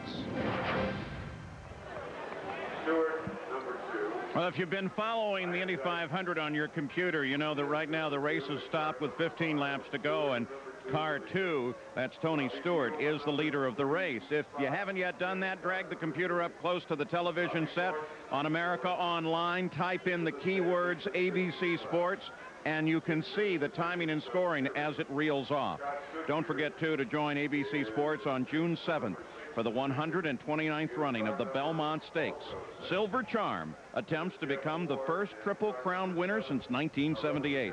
And on the Wide World Classic, Julie Crone rides Colonial Affair to become the first female jockey to win a Triple Crown race. Now let's go to Jackaroo. Well, Paul, believe it or not, Jim Guthrie feels that the car is ready to go back out, so this red flag is a break for you. Well, we were ready to go back out, but of course the red flag because of the rain. We're down. We're not out. We had an overheating problem. And you say it came from the turbulence. You've never experienced turbulence like this. Oh, yeah. It's the same as before. It's just that we had a block-off plate in the radiator. Right. And it was too big, so the car overheated. So the oil pressure went down, oil temperature came up, water temperature came up. So we just managed to pull it in, put some water in it, go back out, cool it off. And, of course, it's the red flag. But we'll be ready to go. I got a question for you. Has anybody ever won this from 7 laps down? We're about to find out for the rest of this, but I got to ask you a serious one. You know, you're such a mild-mannered and good-natured guy. The intensity of the moment, the disappointment when you pulled on the pit road, we rode aboard with you and saw that, I mean, it was like you were just unglued in the race car in disappointment. Talk about adrenaline, huh? Yeah. That was it. Paul, it's amazing what it'll do to people. Now, Jim Guthrie, he has a chance. The crews have been released to work on their machines. That does not include any car that has been taken behind the pit wall back to the garage area. Jerry Punch? Well, we're standing with Robbie Gordon, Paul, and Robbie, from 12th to 4th in a hurry. You didn't waste much time. We had a couple guys we were a little worried about their engines. I mean, I know everybody's worried about ours too, but you know, we wanted to get up and run with the front guys, and we got the speed to do it. Once we got up to them, and we found out that we did have the speed, because this is the first time I've run this engine, we just put it in 6th gear. We were cruising. We saw you get out of the car, and when talking to Robbie Buell, there was a misunderstanding. Was it just a miscommunications a little bit? I saw you and Larry Kerr having a few words. I think Larry thought I was yelling at Robbie or something, but Robbie obviously didn't see me on the outside of the short chute. I got around the outside of him and won, and I had to get on the brakes pretty big. We almost both got in a wreck. And I just, you know, let him know it's a long race. I mean, keep your mirrors open, and, you know, he's a good driver. I mean, you know, we're both out there trying to do the best job we can. It's too early in the race. Concerns over your motor, the motor you had to wait for until Saturday, running okay thus far? Running great. I mean, the thing's just running really smooth. It's making the power to run with those guys. We might even be a little short-geared. You know, we got on the Rebel Limber a couple times in 6th gear. I think we were running 229 on the straight. That's Robbie Gordon, currently running 4th. Well, Jerry, let's take a look at our current leader, Tony Stewart. He still sits in the cockpit of his car, and you would think maybe it's still advertisement. This is a canvas cover, and they do that to keep the moisture out of the electronics. But Tony Stewart, you continue to rest under the umbrella. What about the first few laps in the track conditions? What's your assessment? Yeah, the track's fine. I mean, it's real similar to the way we've tested here, and the rain didn't affect the track, and he didn't really even wash any of the rubber off. So, you know, the track's in good shape right now than just being too damp. Now, when you've got a situation like this and you've got to just dial it back out, how difficult is it for you? But you've done it for so many years. Well, you know, this isn't really a problem. This probably worked into our favor a little bit. We're going to get to make some changes that I really wanted to make. Like what? Well, just the car was a little too good too early. The front end's a little too positive, so we'll tighten the car up a little bit and it'll make it a little easier to drive. Now, the question I have, if I can get our cameraman to look at the steering wheel here, there's a big number 5 taped to the steering wheel. Tell us what that means. That's my gauge in case we lose radio communication. I know when the fuel number gets to 5, then I get to 5 gallons. That's time for me to come in. So it's kind of like, Paul, when the big hand goes on the little hand, it's time to pit. Counting backwards to the 35-gallon fuel load on the tank in these cars. Down 5 gallons from last year, Gary Gerald. Let's go back now to that opening situation. Buzz Calkins was in row 6. You had a pretty good look at what went on that wiped out row 5 coming to the green. What do you see? Well, I kind of saw when we were going into turn 4 there that Gregoire and Giaffone's guy kind of started squeezing each other. I don't know if it was either one of their faults, but they just kind of squeezed together, touched tires. And then I think Brack was kind of the unfortunate recipient of the whole thing. Any problem for you trying to avoid that incident? No, I mean I was on the inside, so I got right by it when I saw that they were gonna go up towards the wall. So yeah, it wasn't a problem for us, but it's unfortunate for those guys. What's the plan for you and your team right now during this red flag? Well, actually, this came at a pretty opportune time for us, just because we were getting to the point where the fuel load was coming off of it, and it was getting a little loose. It started out at pretty neutral, and so we're going to make some adjustments to hopefully get it so we can run the whole fuel load. You're pretty laid back about this whole situation, but I guess it's been that kind of month at Indianapolis, on and off again here. I'm confident where we are, how everything's happening, and so I think we have a good chance of this, and I just hope we get everything going here pretty quick. Thank you. Jack? Well, Gary, Fred Treadway, Tim Waldrop right here, and Arie Luyendyk are having a discussion. What we've seen so far from Arie Luyendyk is a very laid-back, cautious approach. Is that how you're going after it? That's true. In turn 4, my spotter told me that somebody blew an engine as we were coming up for the real start. So I'm the first one there, and I saw smoke in the air still. And I figured, you know, I have to check out turn 4 before I go through it hard, and that's when Tony passed me. But after that, we were pretty much, you know, in real good shape, just following Tony around, and it's a long way to go, you know. So the car's working really well. I'm really happy with things so far. How much rabbit and hound are we going to see today? How much is one guy maybe going to be let to lead? And how much are you going to, somebody else going to just lay back and wait to fail? Oh, I don't like to wait back too much because the pit stops can go wrong and you can lose some time there. So we're just going to stay in contention, and if we can lead, we'll lead. But if we just have to stay in contention, that's good enough for us as well. The wind is starting to kick up, Arie. Is that going to have to demand some changes now that you've got this opportunity under the red flag condition? Well, we don't have to change anything. My car's fine, but we have to look at the weather and look at maybe a 101-lap race, and that will change our strategy. So maybe in Arie Luyendyk's mind, it might be the Indy 250 instead of the Indy 500. Remember, for those of you that aren't race fans, a race can be called official after the halfway mark, and here, that's lap 101. Arie Luyendyk, the pole sitter, but Tony Stewart beat him to the line at the end of the first lap. Now, this is turn 3 at the Speedway. Those vehicles are the safety teams and the pickup trucks who are trying to get the track dry. But high up on top of the vista of this grandstand are the spotters. They're all collected right there, and they're actually spotters on both the north and the south end of the track. They are in two-way communications with their driver, and they can tell them what's ahead and what to be concerned with. Let's go to Jerry Punch. Well, rookie Jeff Ward started 7th, and Jeff, you're currently in 7th. How about your first laps here at Indianapolis Motor Speedway? Things are going very well. Took a conservative start. Robbie Gordon was on the gas. He came around quite a few guys at the beginning when we got boxed in, but just got settled in. Could have made a few passes if you know, you really had to, but we got a long way to go. So the car's working great, and I'm just staying in right now because I'm hoping it dries up quick. Was the beginning what you expected, Jeff? What Eddie Cheever had told you might happen as far as the turbulence on the track? Pretty much. It was pretty much what I experienced when we came here carburation day because I was behind 3 or 4 guys, so it wasn't as bad as I thought it was going to be. The car, I guess that's contribute to the first plus team. The car's working great, so hopefully towards the middle of the race we can free it up more and get some more speed to pass. This man made a giant leap from motocross racing to Indianapolis Motor Speedway, and thus far it's been a good one. Let's go to Gary Gerald. Well, working on the brakes is the crew for Vincenzo Cisperi, who started outside in row 1. Says the brake pedal's been a little bit soft, so what they're doing is trying to bleed the brakes and make a couple of changes here that'll make the car a little more effective. I'm curious about your first rolling start at Indianapolis. Did everything go all right from your standpoint in that front row? It was okay. I just, if the first start was green, I had more possibility to lead the lap, but unfortunately it was yellow, so on the second start, Tony Stewart was a little bit more awake, and actually I could start only third. We talk frequently about what the nerves are like for rookies at Indianapolis. What was the delay like from yesterday to today and having to wait for another opportunity? Well, there is a lot of stress coming, and it's very difficult. You have to keep your concentration for one more day, and it's a little bit hard, I think, for us, especially for rookies. But at the moment, the car looks fine. We have only a small problem with the brakes, which we're going to sort out now. And I was running in a comfortable position in 5th. It's looking very good. Your race strategy, will it be one of those situations where you just try to stay with the leaders and then make a move late in the competition? Race strategy is to lead the last lap. Simply and well spoken. Vincenzo Cisperi. Jack? Gary, you're looking at the blanket being poured over Scott Goodyear's car. He's number 6. He's running in 6th. And Scott, first thing that your crew did when you came to your pit box was take the side pods off and inspect the radiator areas. Concerns there?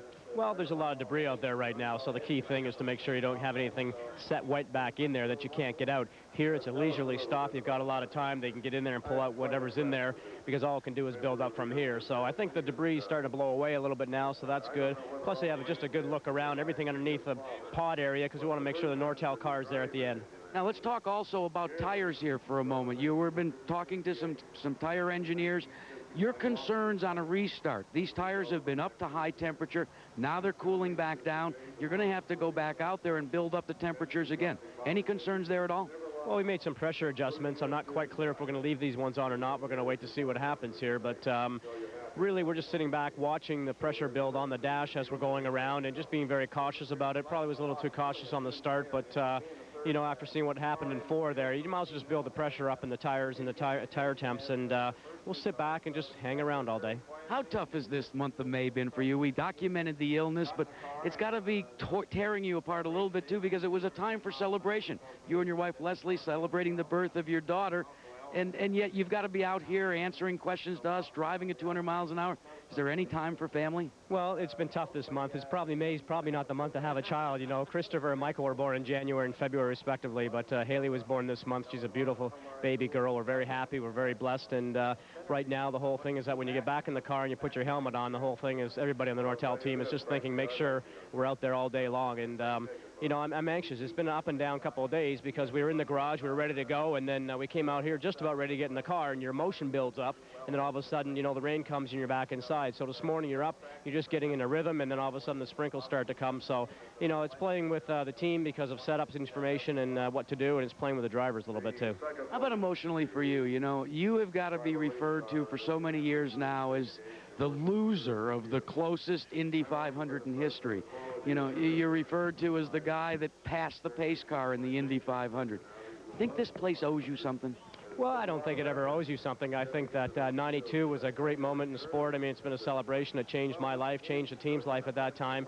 95, I don't think was correct. I know 2 wrongs don't make a right with my passing and the pace car not going fast enough, but you know, I just think it should have probably had another restart, but all said, it's history, and we're back here right now, and you know, we want to win this event, and I think we've got more experience now. It's my 6th run, and you know, I feel very confident today. We're just sort of playing a couple of things with the car and sit back and watch everybody up front, and you know, the key thing here is just to stay in the lead lap, change the car as you go, and I'm very confident with the car. It feels good, and it's not doing anything strange. The motor's running strong. We're using just 9,900 RPM, 12,000 RPM, and we're just conserving. Jerry, they say that when things are tumultuous and up and down, the guy that keeps the calmest head generally comes out on top. Let's go to Jerry Punch. Well, Jack, one driver who sits calmly right now and has had some turmoil early in this race is Eddie Cheever, who started 11th and now sits back in 27th spot. Eddie, we are told you've had a gearbox problem early on. Have you deciphered what the problem is, and can you get it fixed? It was jumping out of 5th gear going into the corners, and I think we have fixed it. It's we're lucky we had a red. I started going back so fast I might as well turn around and point it the other direction at the beginning of the race, but we're going to be fine. I'm looking at the board, we got a whole bunch of laps left, so I do have my work cut out for us, but it's a long race. I just wish this weather would go away so we could make up our mind and get going. All right, 8-time Indy 500 starter Eddie Cheever, frustrated at having to sit here, but he did get a break, Paul, by having the red flag. Well, let's take a look at how they line up after 15 laps. There's been some great movement here. Robbie Gordon from 12th up to 4th place. Mark Dismore has a good run as well, 25th. You can see he is now in 14th. Steve Kinzer from 20th comes all the way forward up in the field. Greg Ray, 30th to 17th, 13 positions forward. Billy Rowe, 24th to 13th. Billy Boat, 22nd to 16th, and Johnny Unser from 35th up to 25th. So that's the running order after 15 laps and the movement in the field, along with, of course, the cars out. Now the Goodyear Blimp Spirit is just drifting lazily over the #1 turn of the speedway. The captain is Patrick Henry of Parsons, West Virginia. It runs about 35 miles an hour over the top of the Indianapolis Motor Speedway. The race has stopped at lap 15 with a red flag. Tony Stewart sits outside of his car, as do most of the others.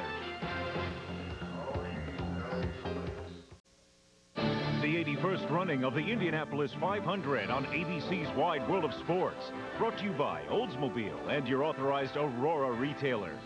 Root, put it on and you're ready to play. Root, it's all part of the game.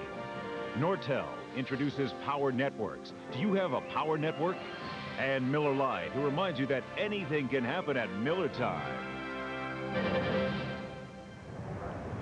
We've been under the red flag for 21 minutes at Indianapolis. The red flag came out when it began raining. All of the cars were brought into the pit area. The crews are now permitted to work on them. That may help this team. Jim Guthrie was having some fairly serious engine problems. Now they're hard at work on that car. Let's go to Gary Gerald. Well, Paul, some of the drivers have sought refuge from the rain back inside, but for a very practical purpose. One of them is Robbie Buell, who's been streamlining and working on his helmet. We talk frequently about tear-offs and their importance. Tell us what you've been doing here as you get ready to resume this race. Well, you know, tear-offs are important. I run 3 tear-offs. I mean, what you want to be able to do is you want to be able to see out there. You want to see clearly. And when the rain hits, what it does is it gets in between those tear-offs, and the water beads up in between there and kind of squishes it together and blurs your vision. So what I did is I came in here and just put a whole new set of tear-offs on. And what's important is just that you get tape on each tear-off so they don't kind of flop around.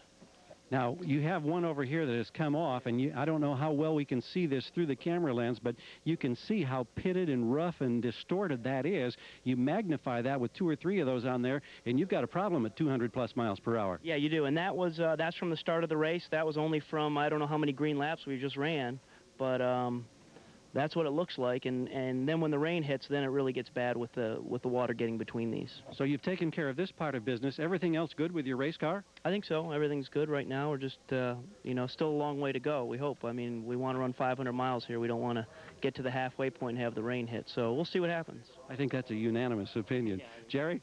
Well, up in the A.J. Foyt pits, Davey Hamilton started the race in 8th position and currently sits in 8th, but the concern that Davey has is the track has changed drastically since the very first week when it was so warmer. He said, I'm just hanging on. The pace is so slow here, but I'm still, he said, the way he put it, sliding sideways in the turn, hanging on to the car. Fortunately, this red flag will allow them to make some adjustments. We were getting ready to talk to Davey a moment ago, and A.J. Foyt came by to grab Davey and take him down to have a little discussion about the race car, so we were now able to get a comment from Davey Hamilton. Let's check in with Jack Arute. Well, you can see Buddy Lazier is talking to one of the USAC officials right now, and part of what he's trying to find out is an estimate of when we might be going back to starting the engines. There's a reason for that. Buddy Lazier is still complaining of some serious back problems. His back is beginning to ache, and he wanted to go try and find a place to sit down because, Buddy, this is not what you need physically either. Up and out and back and in and out of the car. It helps when you're in the car with that great seat, but standing around here is not good for your back. Well, you know, that's right. I'm sure glad that it rained, though, because we're able to make some adjustments, and it's a very long race. I think all the guys are really hoping this thing goes 500 miles. Because it, you know, that's our strategy for the 500-mile. But I think it's hopefully it's going to clear and we'll go. You made one of the first tactical decisions on that extended pre-green flag run. your crew brought you in. Ron and the crew said, come in, take on a fuel tank of fuel, and there was no penalty. Well, that's right. They're, you know, they know the rules, and they're clever. We're looking for everything we can do to win this thing. Well, he wants to go try and find a place to sit down, and we're going to try and find a place to maybe get out of the weather a little bit. Buddy Lazier, still the defending Indy 500 champion, for one additional extra day. Gary? Well, Jack, here's the shot that nobody wants to see. It's of the radar, and the green, of course, indicates moisture in the area, but what we really don't know is how extensive the moisture is. The light green, they tell us, indicates moisture that may not, in fact, even be hitting the ground. But here's Indianapolis, and to the west, you can see that there is moisture in these clouds. It is seemingly moving slightly to the south and to the east, and so we are hopeful, of course, that it'll be intermittent, that they can get the track dried, that we don't get the big downpour that we saw yesterday, and we'll still be able to go racing, hopefully soon. Well, as you can see from the flags up there on the back of the Tower Terrace, the wind is actually coming out of the east right now, so that would be blowing into the rain. Maybe it'll help move that system. Here is the leaderboard. 15 laps are complete. Remember, if you've tuned in to see your favorite ABC daytime shows, they will return tomorrow. It's coverage of the Indy 500 today.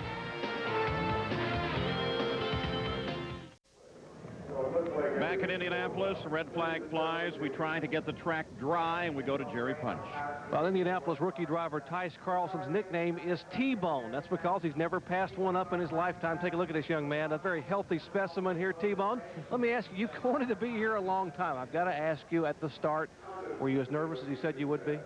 Nervous, I don't know about. Anxious, very. It was kind of different going down the front straightaway and seeing, you know, feeling all the turbulent air and seeing all the brown smoke. It was a great experience, and right now we're just biding our time, trying to pass cars one by one and kind of taking it easy so we can be there for the end of the race. You started 26th, now 19th. You passed 7 cars. Some of the drivers are saying this track reminds them of a dirt track, the way the cars are slipping and sliding out there. You're actually having to drive the car. Does it remind you a little bit of some of the sprint car days? Well, I don't know how many dirt track drivers there actually are here, but no, we have just a tad bit of an understeer right now. That's what we wanted the car to do. And no, the car feels great. If it starts looking for the cushion like at Eldora, I'm going to pull in and make a pit stop. You said you lost 7 or 8 pounds in the first 14 laps. How? Probably just by adrenaline. The adrenaline pumping down here for this rookie. Let's go to Jack Arute. Jerry, remember before the start of the show and in the pre-race we talked about Billy Rowe and Antonio Ferrari and the manual that Antonio had built for Billy? Well, obviously, you have read it very well and committed it to memory. You've started 24th and you've moved up to 13th. What page was that on? That was page 7, paragraph B. Yeah, Antonio, he did a good aerodynamic setup on it, and the car is just really great so far. And we picked up 5 positions before the race even started when that row got taken out, and then Sam Smith, his motor started smoking right after that. And then Robbie, he fell down on the back straightaway right in front of me, so I had the spot in front of me next to me open for the start. So made things a little easier then for you as a rookie. Incredibly easier, because I went down and on the front straightaway, he kept talking about the turbulence and everything, and I just got up against the wall and got a nice clean air all the way down, so I hardly felt any turbulence. Well, Gary, no turbulence, but he's moving on up. Jack, back here in the garage area, an interesting scenario has been unfolding over the past several minutes as the Gallus team swarms over Kenny Breck's race car. They already have another gearbox in place, and the intent was to try to get this car race ready. But within the last few moments, owner Rick Gallus has been thrown a giant curve. I understand you're just finding out that because the car was brought back behind the wall, you will not be allowed to go back on the track. Well, yeah, Gary, I mean, Keith Ward and Mike Devon, we discussed it with them, and at the beginning they said they didn't think that it would be able to be done, but that for us to go ahead and get the car ready in case, and they'd give me a clarification. So far, they haven't given us a clarification, but obviously we're going to go by the rules, and we're just go ahead and keep working on this thing in case, you know, they let us go back out. It'd be good for us if we could, because we got sponsors here, and we came here to race, but on the other hand, we're certainly going to abide by the rules. Is this a big setback, not only in terms of today, but of the upcoming event? You're 2 weeks away from your first event for the IRL down in Texas. Well, when you come to Indy and, you know, you spend all this time preparing, and we had a good car, and our team's done a great job with the pit stop competition. It's unfortunate, but we never have been one to complain. We're going to do what they'll let us do, and if we could go back out, that'd be great, and if we can't, then we can't. So I'm proud of my guys. They're not giving up. No, in fact, they are not giving up and continue to work even at this time in what looks like to be a very frustrating scenario where they won't be able to continue to race. Paul? So they work on Kenny Breck's car. The crowd waits. We wait. Only 4 drivers have ever won back-to-back Indy 500s. Buddy Lazier is trying for the 2nd straight triumph, and the first since Al Unser won in 70 and 71. Last year, Buddy Lazier became the definition of courage, winning Indy. His first efforts at speed did not come behind the steering wheel. Growing up in Vail, as a very young person, you had better ski. If you don't ski, first of all, there's not a tremendous amount to do during the winter, and second of all, you don't really fit in. Despite growing up at his family's lodge, fitting in wasn't easy for Buddy. Probably the main thing in Buddy's life has been his dyslexia. He got it from his father. He would go to school for 4 hours in the morning, and he'll have a lot of failure to deal with, okay? He simply couldn't spell. He simply couldn't read. Physical, activities, sports, and specifically skiing and skiing fast through the gates was a strength of mine. We would get together at about noon, and he would go up on this mountain. And at 6 years old, he was unbelievable. He would charge this mountain to try to take a little bit of this tied-up emotion that he had and get rid of it. Buddy has tunnel vision when it comes to racing and to most of these sports. In the early 1980s, Buddy was winning championships in motocross, while his dad was now driving the Indianapolis 500. By 1989, Buddy, too, was at Indy, now helped at every step by his father. He made the race in 1990, but he struggled with a series of middle-level cars. He was recognized as a skillful race driver. The IRL became Buddy's hope. That almost ended against the wall last spring at Phoenix. My mind does drift back to how hard that impact was. I mean, really, it rocked my world. The other drivers crash, and that's a fear that you have in the back of your mind, and Buddy always promised me that would never happen to him. It was a very frightening thing, and even today, I still hurt tremendously from it. I kind of believe that when he was in the hospital, he made the commitment to go to Indianapolis. And he did go, walking painfully with a cane, using a special seat to support the many fractures to his spine. Buddy refused, as he did with his dyslexia early on, to let anything stop his dream. He had a plan to win the Indianapolis 500. On lap 38, he took the lead for 4 laps. Ron Dawes and I, we had a strategy, and we knew that it was, that we needed at some point to start picking it up. Ron, is it time yet, or when do you want me to start running hard? Without a question, we drove the race to win the race, not to lead every lap. I mean, the only thing that mattered to us was to win the race and to be there on the last lap. He drove like a champion at the 80th Indy 500, slicing his way through traffic, caring for the car, moving steadily toward the front. The car was better as was lightened by using fuel. The pain of the broken back nibbled at the dream, but he pushed it away. Down the home stretch with 7 laps to go, he took first away from Davy Jones. And minutes later, it was all his. A lifetime of trying rewarded with the flash of the checkered flag.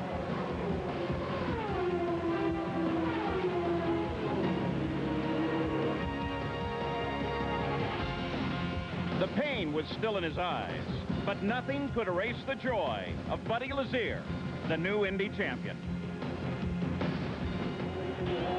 And in his attempt to repeat that feat, Buddy Lazier, with 15 laps complete, now is 15th stopped in the pits. There's Buddy and his fiancée, Kara. So at Indianapolis, the red flag continues to fly. It has for 35 minutes. We'll return with more of the Indy 500 after this message and a word from our ABC stations.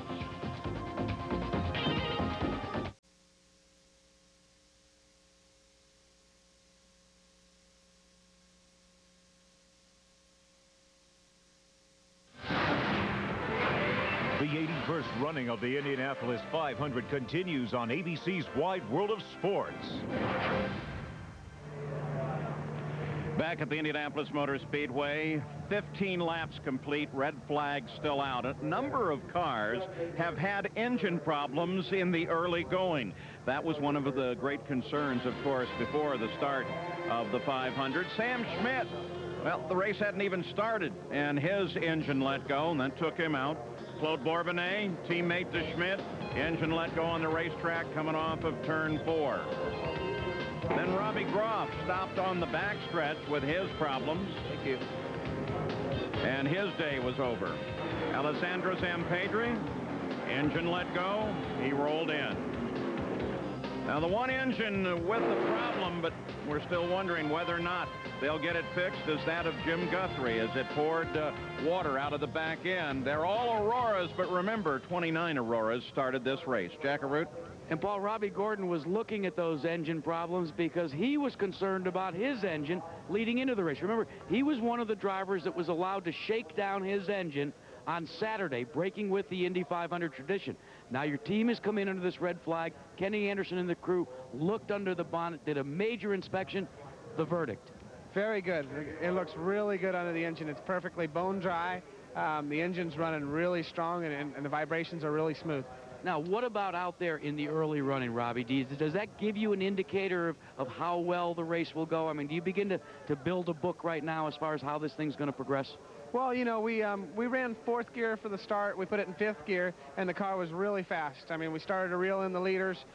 Kenny got on the radio and says, hey, we're up to 4th. We've already passed, what, 8 guys, so let's back it down and put it in 6th gear and ride 450 miles before we go racing. Now, we're talking about gearing. You've got what we call a passing gear, generally the 5th gear, and then the 6th gear is kind of like what we would have in our passenger car, an overdrive, where you can conserve fuel and just kind of cruise along? Well, we actually got 3 top gears. Really? So we can run 6th as a cruise gear, 5th is like so we don't get lapped, and 4th if we get an opportunity to win the race. So that's the rocket gear. That's the get up and go gear. Now, you've logged, since April 15th, over 10,000 miles. Since this time yesterday, you've logged close to 2,000 miles back and forth. You've been in the rain, you've been in race cars, leg cramps. We've documented most of it. What about your physical condition right now? I feel great. I mean, as far as mentally, we were perfectly focused going into this race. You know, all the guys on the Coors team have been doing a great job. The Winston Cup guys did a hell of a job last night, and my car was so good. We knew the rain was coming there. We had to go. We got a little over my head and wiped out that car.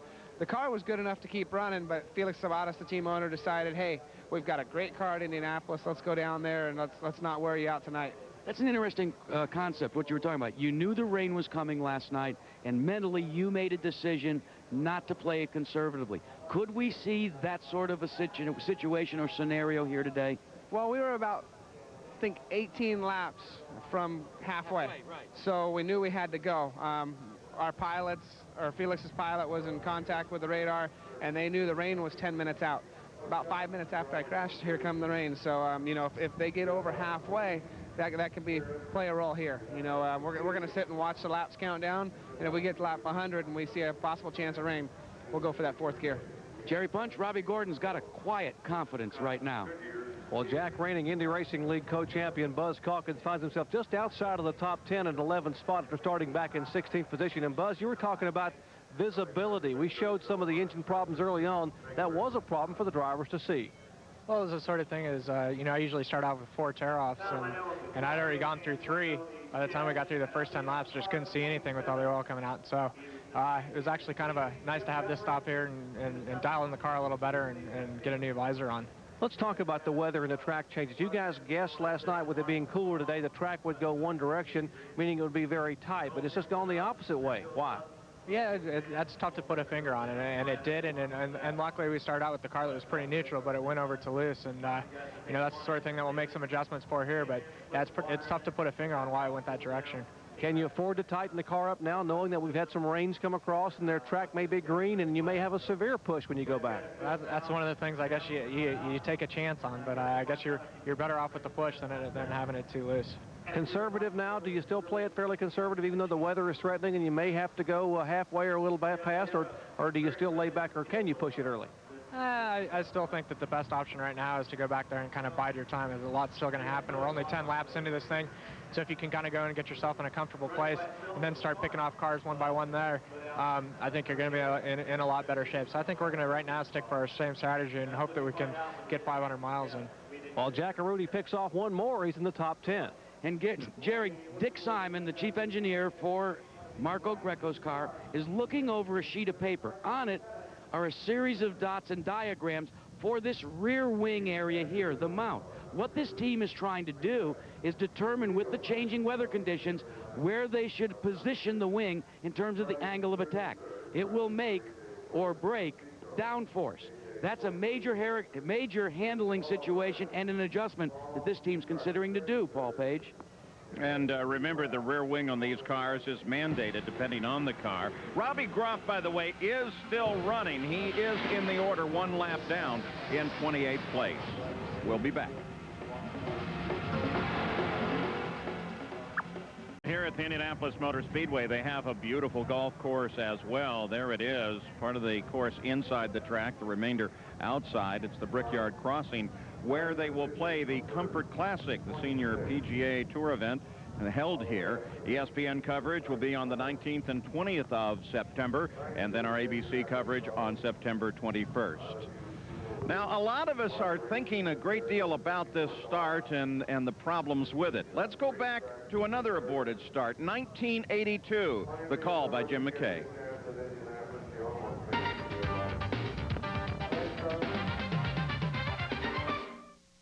Pace car is off the track, but they must await the green flag before the race is underway. Watch the starter's platform on the left there. It's still not out. They appear to be in pretty good order in the first 5 or 6 rows at any rate. A little bit ragged towards the back. And look out, a crash before the start of the race. It was Kevin Kogan from the middle of the first row, suddenly taking a hard left turn. Tires flying. How in the world could this have happened? Absolutely no idea, Jim. That's one of the most extraordinary things I've ever seen. Remember, they were going about 130, 140 miles an hour when that started, but there is just no explanation, and now one of the favorites is totally out of the race. And Dale Whittington's car is up against the wall. That's one of the 3 Whittington brothers. Number 40 you saw there was Mario Andretti. There is the number 4 car of Kevin Kogan that appeared to start it all. Roger Mears is out of the race with a damaged right front. Jim, this is absolutely... Well, we've seen many unexpected things, but never a crash even before the green flag fell for the start of the race. We had a terrible crash just after the start back in 1973. That was when Salt Walther spun, started it, rode up the wire caging. 10 or 11 cars were involved. There you saw Kogan trying to explain things. To Andretti. Poor Andretti spent the entire month here. Mario has getting ready. There's Kevin Kogan. And now we have a red flag, Sam. That means the race is officially stopped. Remember, it didn't start, but it is officially stopped. It's not just a yellow situation. Let's look at it again. The middle of the front row, just behind him is John Cock. A little out of order. Yes, but now Kogan just looks absolutely fine. He just veers. It's as if he turned the wheel intentionally, Jim. Just unbelievable. And that was Andretti coming right into him, into the side of his car from the inside of the second row. Of course, that's Andretti now backwards. Yeah. Look at the height that wheel reached back in the back of the pack, where on the right of your screen, that's Roger Mears. Dale Whittington, the yellow car up against the wall. That tire bouncing along, that's Andretti's car stopped with its back to you on the right. Maybe you noticed the yellow flag came out instantly. Instantly, yeah. The officials can't be faulted in any way. They've handled this beautifully. There it is. Somebody has a theory unbelievable, and of course he hit A.J. Foyt really hard, Jim, and it may be Foyt's luck not to have had his car damaged in any way. I've never seen anything happen on a racetrack for which there was this explanation. Well, now you and Jackie have been saying if there ever have been odds-on favorites in this race, it's the 2 cars of the Penske team. One of those cars is gone, and the race hasn't even started yet. But remember that finish ended up the second closest in history with Gordon Johncock over Rick Mears. Let's go to Jerry Punch. Well, I'm with Dr. Jack Miller, the racing dentist from Carmel, Indiana. And, Jack, you started in the middle of row 6. And did you see what happened on the aborted start in front of you in row 5?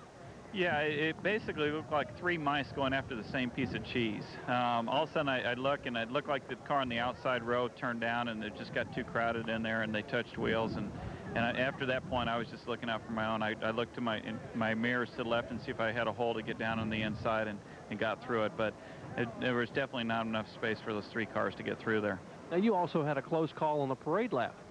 Yeah, we had a gearbox problem on carburation day, and we put some new gears in, and we were trying a little bit different things with the gearbox. And I came through, and I was trying to light up the rear tires to get some heat in them, and the car just snapped sideways. And kind of reminiscent of Roberto Guerrero a few years ago, and I saw the inside retaining wall. I said, oh, geez, please don't hit this thing. And I got the car saved and got back out there going. But it was my own mistake. I was just trying to get some good heat in the rear tires. And with as much horsepower as these cars have, it just snaps sideways. But my crew didn't find out about that till later. I thought I'd keep that my own secret for a while out there. And you know, we're running the Nissan. I got passed by a few Oldsmobiles at the beginning, but I got into a pace out there, and I'm really excited to get back out there. What was the emotion like those first few laps? It's unbelievable. I mean, that start to me was the best time I've ever had in a race car, and the turbulence and all, it's everything that you would dream. I mean, the methanol burning your eyes. I know it kind of sounds strange, but that's what what I was looking forward to going into one, and you know, we got through it cleanly, and it was a great thrill.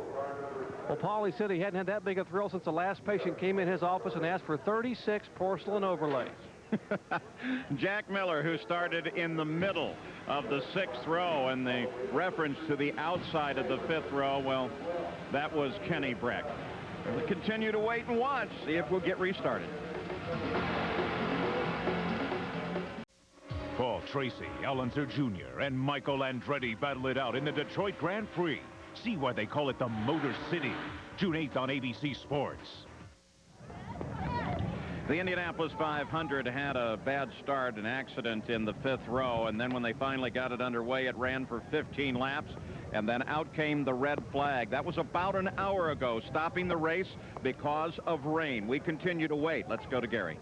Under the umbrellas on pit road, Dana, Steve Kinzer, Owen Snyder doing a great job of trying to keep us dry here under these circumstances. You've got a big smile on your face here, Mr. Kinzer. What's this day, yesterday, been like, your first Indy 500 experience? Well, we got a little hot lap session in there, but, you know, we're just out here trying, you know, it's going to be a learning experience for us. So let's hope this weather clears up and we can run 500 miles and be around at the end of this thing.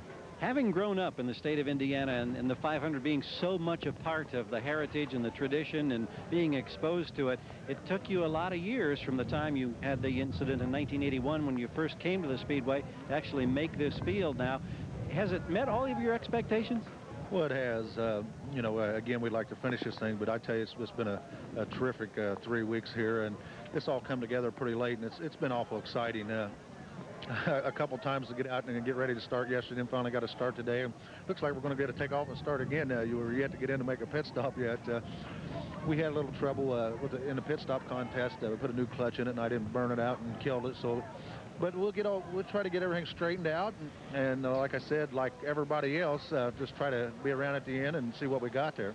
That incident that took out row 5 was 2 rows in front of you as they came down for the green. What kind of a view of that did you have, and did you have any problems? Well, I just seen 3 cars going to the outside, and we tucked down to the inside, and as long as we got on by them before all the debris started coming back down, and I think I seen a tire coming back down, but we was already pretty well by there, so everything worked out to our favor then. One thing that I know that Dana likes about this is the fact that, unlike sprint car racing, where he races in the dirt 95% of the time, no mud to deal with. That draws a big smile. You having a good time? I'm having a good time. Despite the rain, Paul. Well, they have now told the different crews that their cars can be taken back to the garage area to keep dry, but they have to top off with fuel first. Roberto Guerrero waits. We'll return with more of the Indianapolis 500 after this message and a word from our ABC station.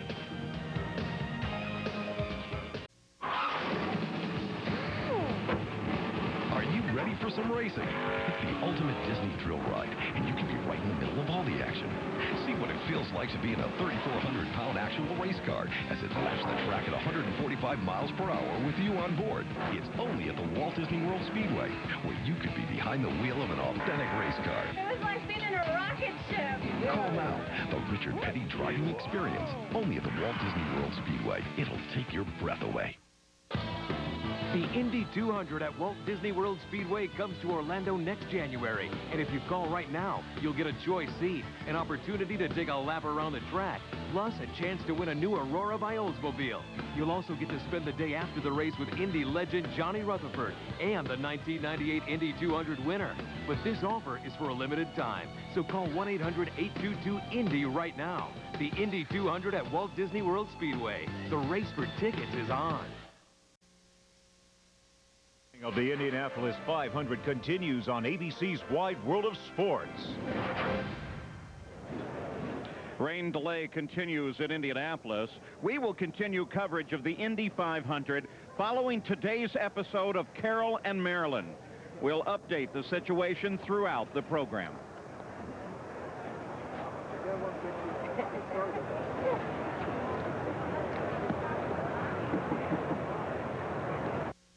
We're going on safari without leaving Of the scenarios of getting the Indy 500 back underway. As yet, there is no word. The rain delay continues.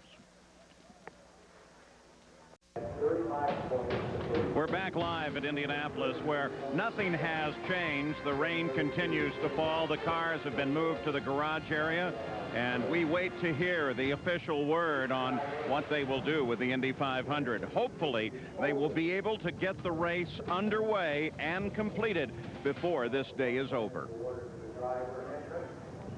Lead the most laps at each event.